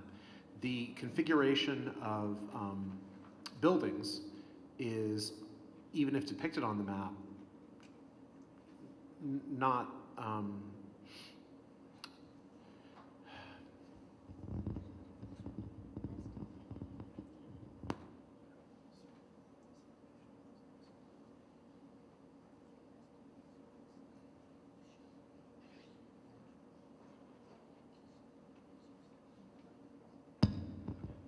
so applicants for subdivisions can either go with a tentative map process or a vesting map process, and the depiction of the locations of buildings on a vesting tentative map do become part of the project approval. I can investigate for you what flexibility might exist with regard to post-approval changes to the project or alterations to the building envelope that might be affected in a vesting tentative map process. As I sit here right now, I can't say that I can remember what they are, but we would essentially be looking in a vesting tentative map process at a particular pattern of development that's depicted on the map. So my point really is getting to, what we might like to look at as we move this project forward. And it seems to me that whatever goes back to the design review committee needs to be a vesting tentative map or something close to that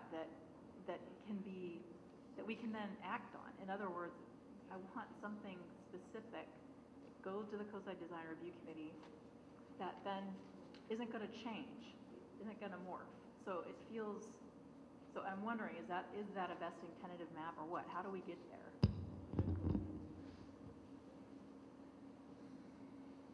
The role that the design review committee plays with regard to the accompanying permits and approvals is merely a recommendation authority. Mm-hmm. So the vesting tentative map doesn't go to the design review committee for approval. Right. It could be necessary, or the design review committee could claim that it's necessary to know how a building is going to be sited on a property in order to evaluate the project's compliance with the design review standards. So if, for example, there was a potential for a building to move on a site, I could see the design review committee being concerned that approval of a design that assumes the location of the building at a particular area of the parcel needs to be finalized before they can actually say what the design impacts might be, what compliance the project has with the design review standards. But I would hesitate to say that it's actually taking the vesting tentative map to the design review committee for approval. There is a process in our code that provides for the ability, when there are multiple approvals in play in a single project, for I believe the term is revisions to the design to be referred back to the design review committee for recommendation, not for approval, but for recommendation, because of the way in which they might impact the decision made by design review with regard to the designs. So there is a mechanism that exists for doing that. It's just not really, I've heard the term remand used by a number of speakers. That's not really a process that's contemplated by our code. The Board of Supervisors doesn't really remand issues. It could refer them back to the Planning Commission, and the Planning Commission could refer to another agency for more input, including the Design Review Committee. But it's not giving up control over the project. It's actually just asking the committee the question and expecting that no further action will be taken by the commission until they get the answer they're looking for from the agency to whom they've referred it. That agency could be Public Works, it could be the Fire Protection District, it could be anyone for that matter. And there is a process for doing that with the Design Review Committee as well.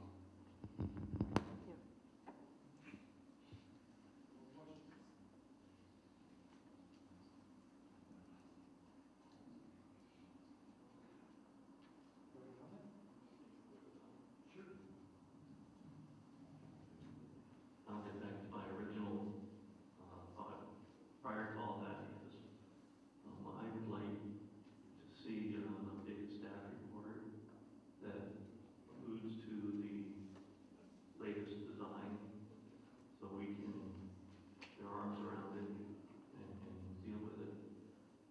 The other input that you've already gotten is fine. The Olmsted Act and the Lantern Act, that would be interesting if I could have that all out. I just think that we need an up-to-date staff report sooner than later that we can act on.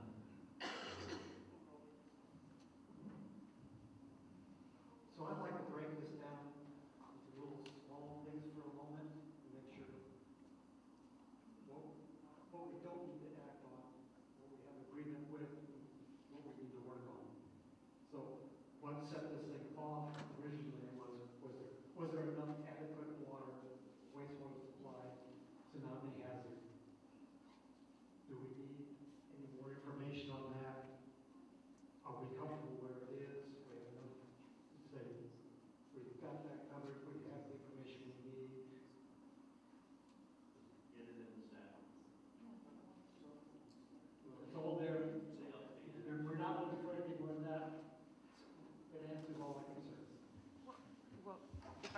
I could just say, I mean, I think your point was well taken, is why are we back here? We're back here because the California Coastal Commission denied the permit. So, I mean, as much as it would be helpful, I know material has been submitted to the California Coastal Commission. It would be helpful if, you know, we would have some further indication from them if their concerns have been addressed, because I know the latest correspondence we had in our materials from them, you know, I think there were still some concerns which I think the county addressed, but it would be nice to circle back and make sure that they in fact also believe that those issues have been addressed. And I think that's all part of getting everybody on the same page, you know, and I think it's difficult for us to assume that someone would support something or oppose something without having some indication. I mean, not that they can at least look at the material that's been submitted to them and say, this is what's on the table.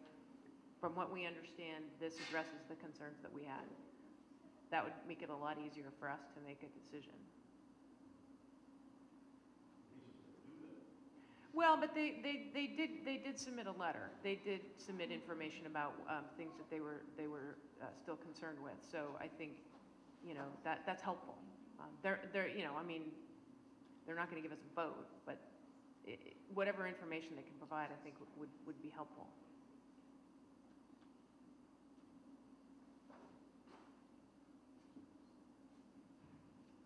But we have no issues on this.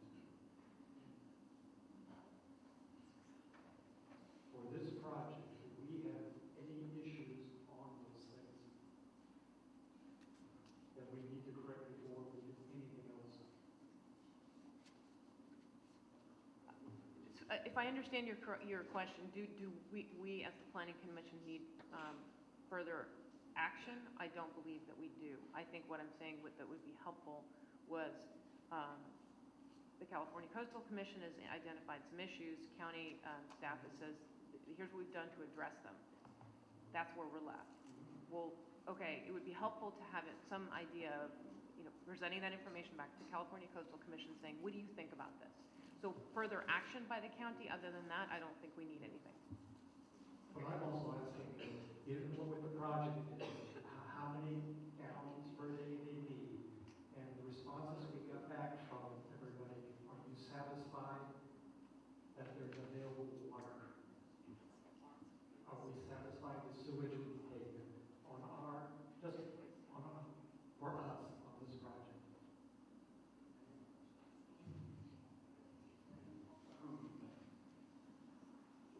If I can kind of respond to what you're saying, I think based on the report that we have, it shows, and John that was here already alluded to that fact, that those conditions have to be met. And I personally don't have a problem with that part of the issues that the Coastal Commission, you know, had problems with. We're addressed, and I think we're already, you know, that's what is in this report, that the water, the sewer, the tsunami level, all those things were big issues that have been resolved, to my knowledge and from what I read, to my satisfaction. I think that's not now what we have on hand. And to Lori's point, there was new things that were raised from the Coastal Commission, but there was not necessarily to, you know, those things that I just mentioned. There were other issues with regards to that, which I believe you've already addressed some of those issues that, you know, that were brought up on that letter from Coastal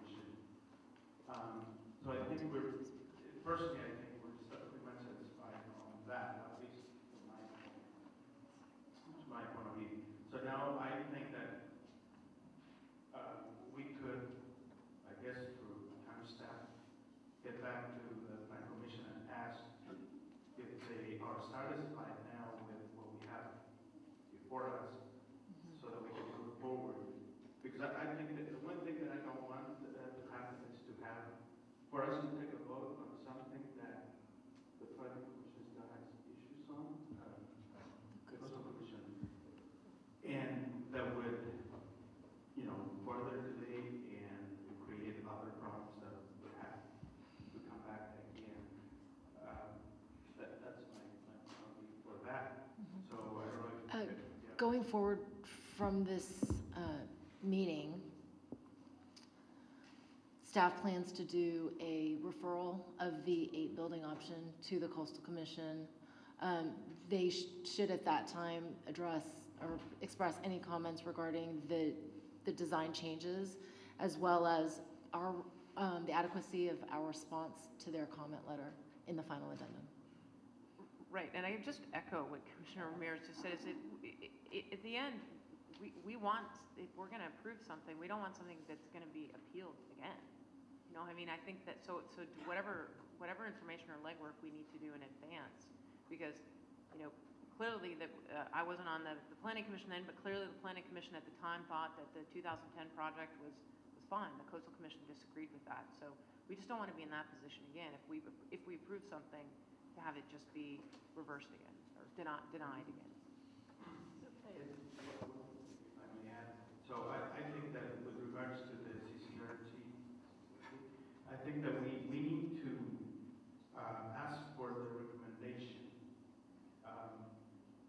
But I think, you know, within, I know people are uncomfortable about asking for a particular timeline or particular, you know,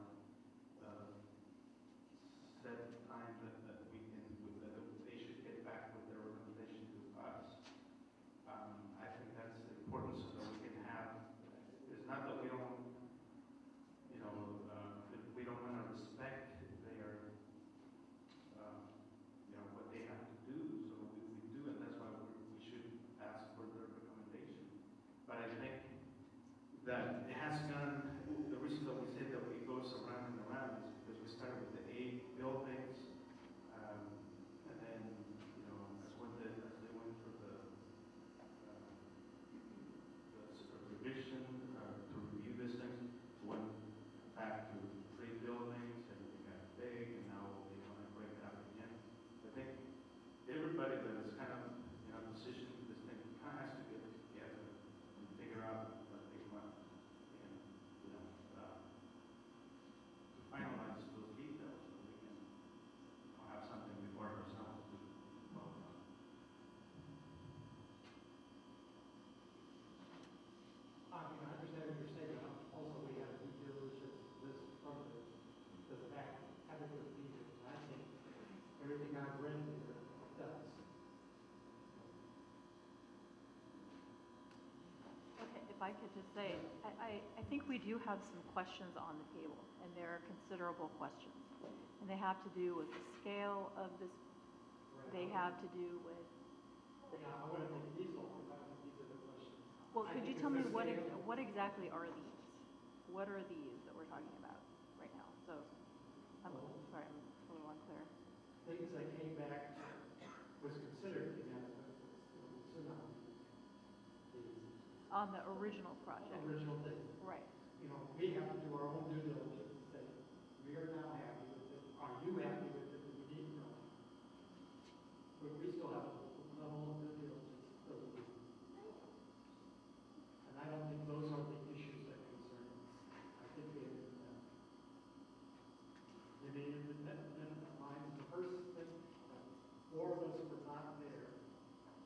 We are now approving this project. Well, we're talking about the final addendum to the EIR, I think. Is that what is that what you're talking about? I think before we go there, though, I would like to see a very clear site plan with elevations, you know, with the buildings delineated, kind of and to the same level of professional detail as was originally provided. In other words, what we have now are hand sketches, and I appreciate that the applicants have been trying hard to accommodate the wishes of the community. But at some point, we have to stop and re-professionalize this and get something that the design review committee can consider processable or actable, actionable. My verbs right here. Stop being design charrette, have a concrete proposal. Exactly, and have a concrete proposal that the Mid-Coast Community Council can take into consideration, that the Design Review Committee can take into consideration, that the Coastal Commission can take into consideration, and then get it back to us. And I'd like to see that happen in a timely manner, but I don't want to see the process rushed. I don't want to see the community bypassed in this, because I think if we rush to approve something that's not right, we know from past experience on the coast that's never a good idea, ever. So I think the process is working. We've heard this from a number of people. I'd like to give it some more time.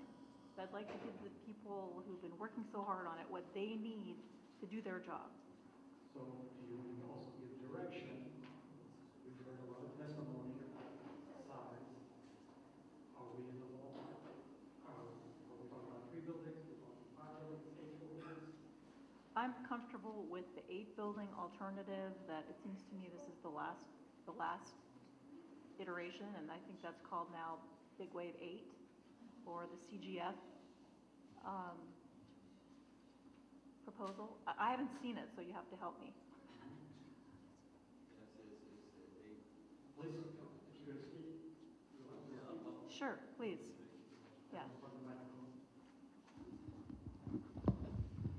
Yeah, what you're looking at is the 8-building option to the MPA. And again, as we spoke earlier, that the 8-building option was actually more representative of the original MPA that TRA evaluated. So if you would look, and you can talk more to Scott about this, but if you look at the evaluation from TRA, everything in the county's reports, in elevations and floor plans, and if you look at how we changed that to the 8-building option, you have what you want. I mean, you've had a lot of professional drawings here, and by the way, we have had 4 architects involved with designing this project from the beginning. Just so we get that straight. So does that answer your question, Zoe? Kind of. I think what I want is the 8-building alternative that has gone through or that has incorporated many of the Design Review Committee's recommendations. And I think there's something like that floating around, but I haven't seen it yet. There is. What you had here, we incorporated the site plan, the landscaping, we put the turnarounds that they wanted, we separated the view corridors. That is on there. If you want us to add some other issues, we will. Just to be really clear, we can't go back to the CDRC or the MCC. We've gone through them. There's been 4 meetings at the CDRC, probably 8 meetings at the MCC. I mean, we're willing to go and give whatever you want to clarify some things on that 8-building option. But we really would prefer that we give it to you, and we'll give it to you by December's meeting, if you like. I would really like to see a final thumbs up or thumbs down from the Mid-Coast Council, from the Design Review Committee, and I'd like to get a comment letter from the Coastal Commission. And I feel like that's what I need, and I'm speaking only for myself as a planning commissioner, but that's what I need to be able to adequately, make a decision on this project. Well, I understand, but you have gotten a recommendation from the CDRC. They recommend not to approve the project. So you have their recommendation, and as the planning commissioners, you have to decide whether you want to accept that recommendation. I mean, you have their recommendation. It's not to approve the project. And we're saying that the project that we have and how we negotiated is the proper project.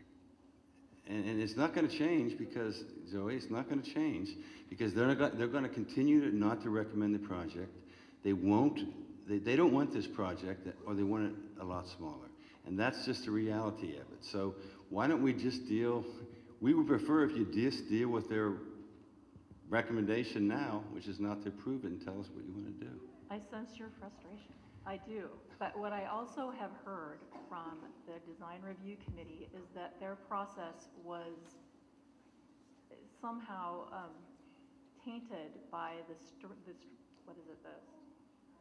Permit Streamlining Act and the need to hurry. And I think had that not been the case, had that sort of Damocles not been hanging over them, perhaps they'd still be working on it, and we might actually have not gone through that where they voted to deny the project. So I'd like to give it a little bit more chance, Jeff. I understand that you're frustrated, but, and if they say no, they say no, and then we make our decision. But is what I'm asking. I understand your feelings, Zoe. I really appreciate that, but we will not go back to the CDRC, period. I can categorically state that for Big Wave and the whole community and the 15 years we spent, and for my daughter and everybody else, we can't go through that again. It was not a fair analysis, and it wasn't even an attempt to try to make it work. And it's obvious to anybody who was there, and we just can't go through that again. If I may offer the department's perspective on that, the Planning Commission does have the discretion to ask for a recommendation from the Design Review Committee. It's not required that the applicant be present for that. But with respect to their request, what I would suggest is that it be limited to one final review of the 8 building option.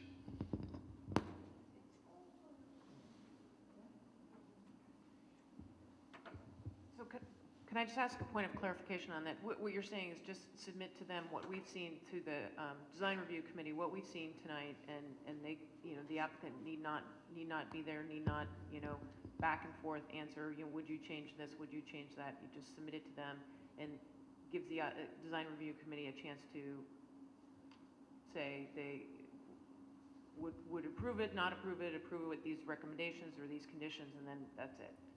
That's essentially correct. I'd like to give our planner and the applicant an opportunity to do what they can to provide the best possible plans to the CDRC for that final review, but that would be the nature of the review.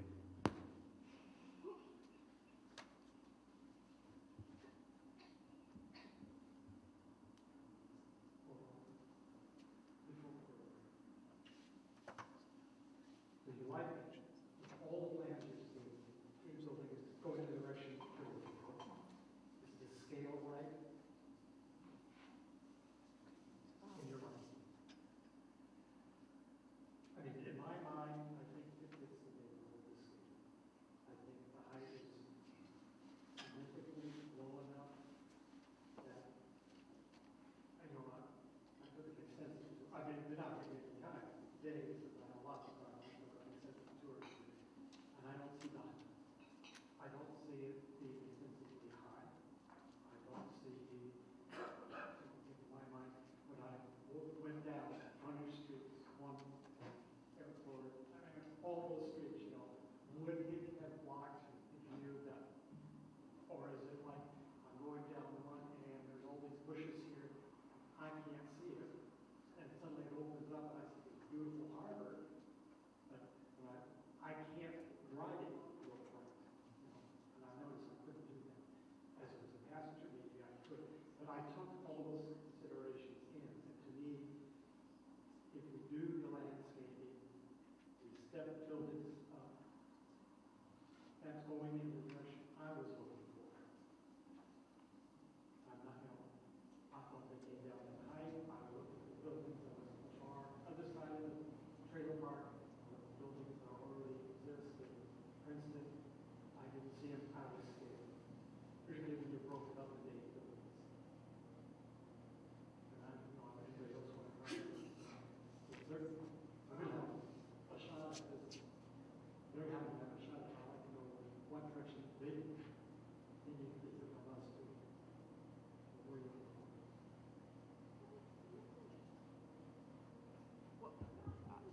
I'll just echo what Steve had said, though, about the staff report. I think that the photos that we have, I mean, the height is the same, but the visual modeling that we have is for the NPA revised. Is that correct? Or is it the NPA? It's for the simulations were prepared for the original MPA, which were higher, and the 8 building option as well as the revised MPA would fit within the height and the overall bulk presented in those visual simulations. Wait, so hold on a second. So the height is the same or is different? It's actually been lowered Okay. since. Okay. So than you presented are higher. That's then- right. Okay, okay, that's where I lost you. That's right. Okay. Well, yeah, that would be really helpful. I mean, because I think some of the concerns were the massing and the height, and I think we've seen the visuals for the NPA. It would be helpful to see what visual change the difference makes. Is that possible? There would be elevations prepared by the applicant for both the office park to suit the 8-building option as well as for the wellness center to suit the 8-building option. So you could see what the buildings would look like on the from Airport Street. However, the visual simulations are part of the addendum, and unless you believe that there could be a significant visual impact in terms of going from the revised MPA proposal to the 8-building scenario, the visual simulations are part of the CEQA analysis. And unless there's some concern about an increase of visual impact, possibly, the intent of the 8-building option was to reduce visual impact. Right. So there would be no need to revise the visual impact analysis provided by the visual sims. No, I agree with that. I agree with the distinction. I don't need anything that's an actual, I don't believe it'll be an additional or significant impact. I think, obviously, I agree with you, it would be less because it's lower and more broken up. But it would still be just for our own. Those were approximately, I want to say, $30,000 to create. Just to have an overall perspective of the budget to create a visual sim. Well, I mean, no, and I think what I think we want to make sure we're doing is addressing the concerns that were raised from multiple places, and if it's a significant cost, that's fine. I don't have to have it. I don't want to create problems for the secret review to do it. But if the chair asked what information we'd like to see, that I don't want to break anybody's budget. But if there's something that's not a visual simulation that's that expensive that we can see, that would be helpful. Yeah, I would agree with that. I mean, to me, we don't have to spend $30,000 on this, but given that I was looking at that monolithic single wellness center and trying to envision how that would look to people in the mobile home community, we now have yet another proposal, which just based on what I saw there, it's quite a bit different than the NPA. And I'd like to be able to see, I'd like to look at I'd like to understand how those elevations, how it all looks, in the context of that neighborhood. So It's possible that the applicant can produce something like that. He has produced something in the past using Google Earth. okay, that would be, yes, Google Earth would be. Yeah, we don't need anything super fancy, really. We don't. But it's hard for me, when you ask about the scale issue, and I know there's considerable concern in the community about scale, I can't say whether the scale's okay until I have more information. Okay, I just want to make sure you have the information you need to make a decision. You have it. Yes, Jeff. Yes, please, go ahead, take the,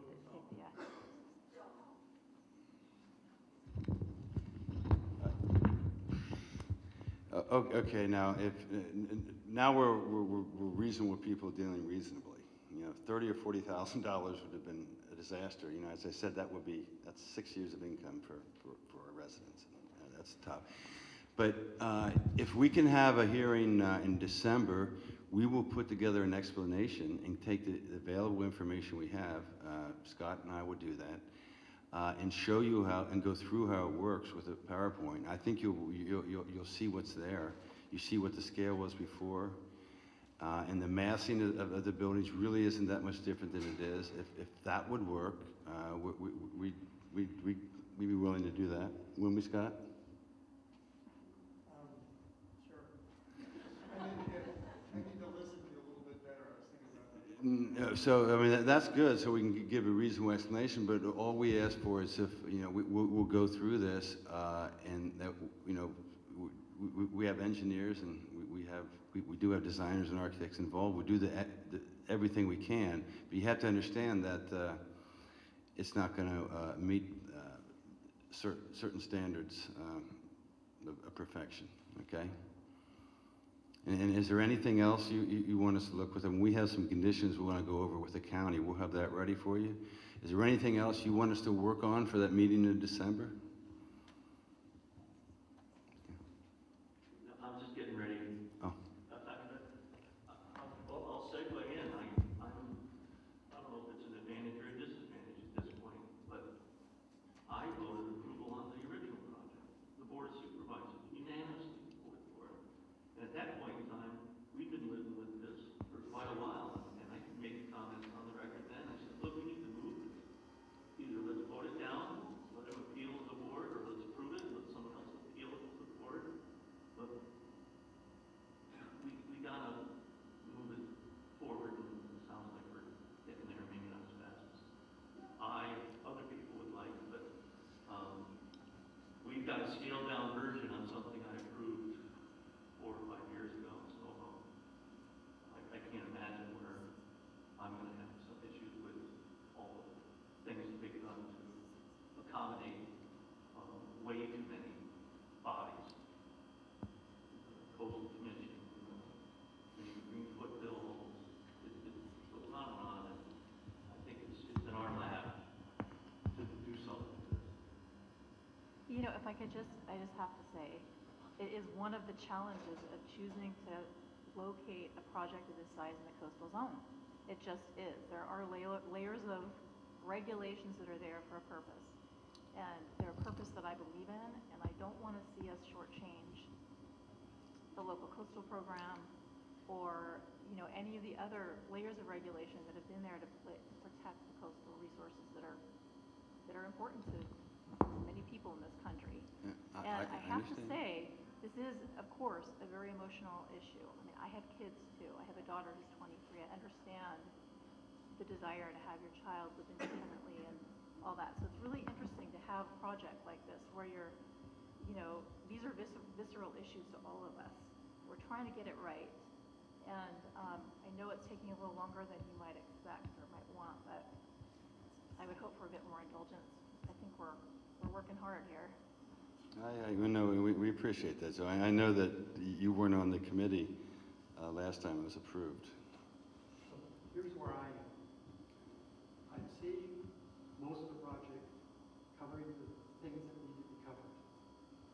The only thing I really don't know what I'm approving yet is what it really looks like. What's the skin look like? Okay. I really worry about it because when I got on the first planning commission, I never got one. Because someone built a building that I have to look at 50 years, that I really hate. You love this one, I guarantee. That's what I want to do. I'm going to love this.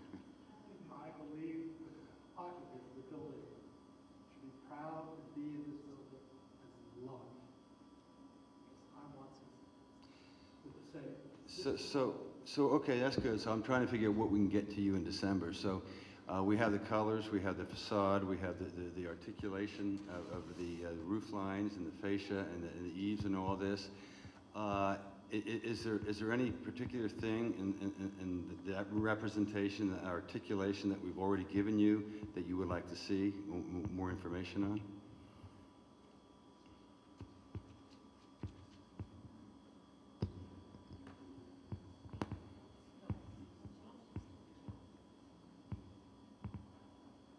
The sketches that I have seen, but there were also for a different building, right? Okay. Really for the 3 buildings, bigger. Okay, so we can relate that to the eight building option then. Okay, my concern when I looked at it, it kind of looked like a false front. You mean like a western town or Like a something? western town. That word to me. Okay. Actually, which probably worries a lot more people out there, that I happen to like a little better, was actually the earlier design wasn't that. No, and we'll gladly go back to that if that's what you want. No, that's not Because, no, but I'm saying is that we were informed by the CDRC that this western townish look that you wanted, that's what they wanted. So, I mean, so we'll do what the community wants. Okay. When I saw the pictures of all the buildings that were in Princeton, half of them I said, I wish they were never built.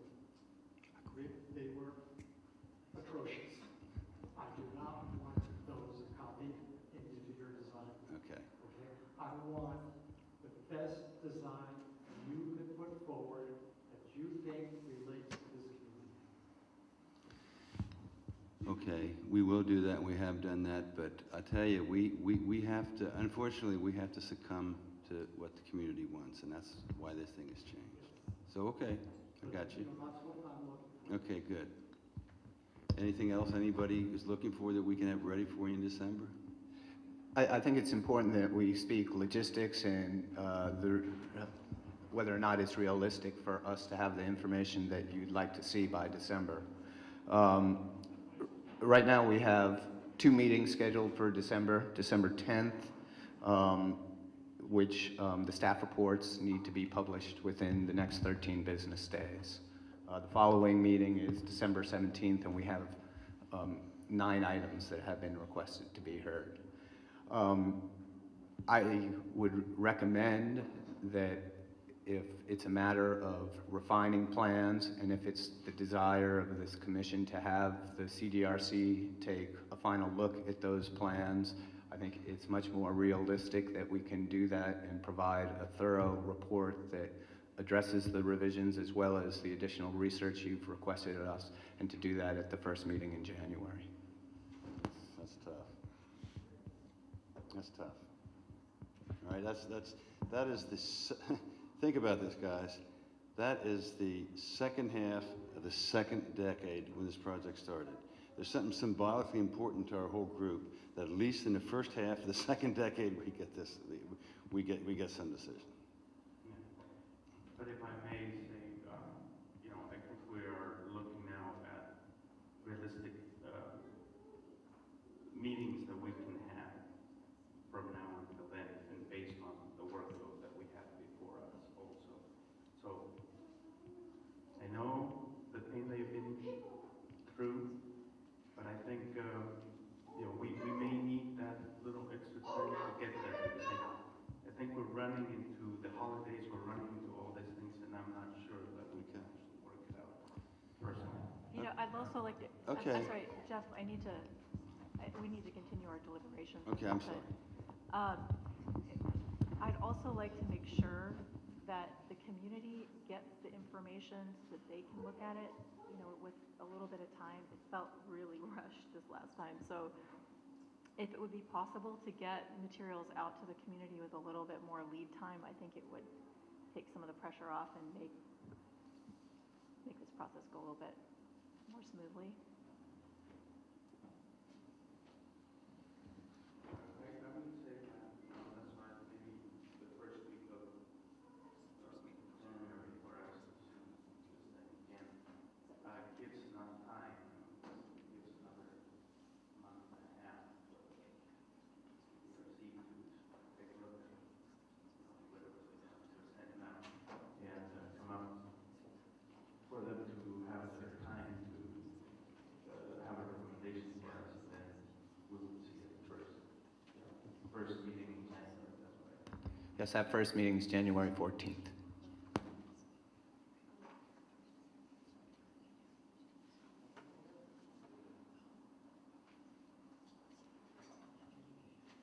With that? Well, I wish we could move this along quicker. I wish we could hear this, but I understand the logistics. I just want to thank everybody for coming. You all have been very patient. We've heard loud and clear what everybody has said. We've taken notes. We've obviously read the materials. You know, there's a lot that's been going on since the 15 years in this project, and I think what more than anything is we don't want to be back in the same place again. If we approve something, I think we want it to be a project that doesn't get appealed.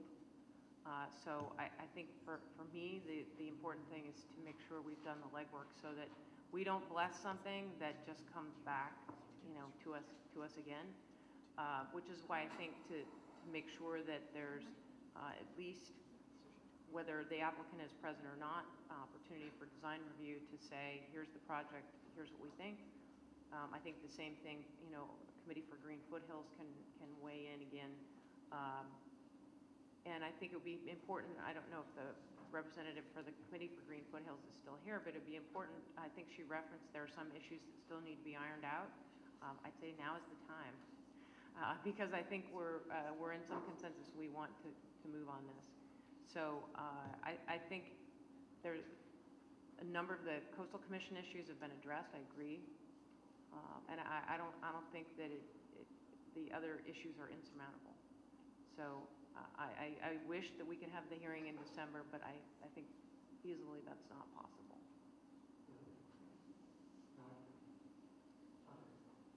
Just being ignorant as it comes, sometimes you say, we'll schedule a special meeting, which we may have done in the past, and may have never done in the past, but I can easily say, I know 2 weeks I'm going to be gone in December, and it might be out of the area.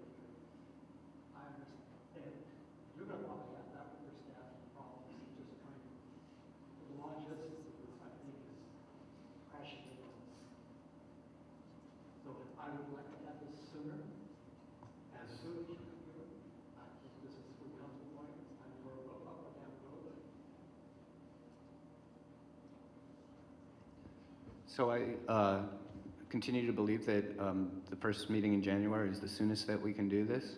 And I'd like to know the commissioner's preference in terms of returning to this same location, if it's available.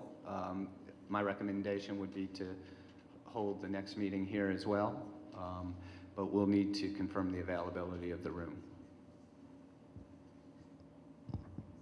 Yeah, do we need that to make that some sort of formal? I don't think so. I'm just looking for some direction. If you would concur with it, we would want to have the meeting out here. That sounds great. Okay, thank you. Anything else you need from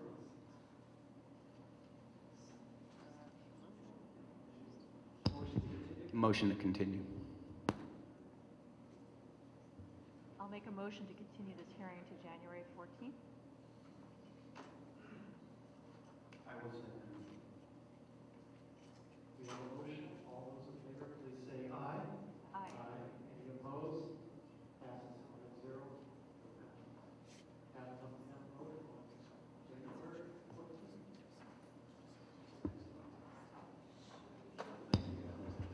I don't have any further items to report, so you're free to adjourn when you're ready.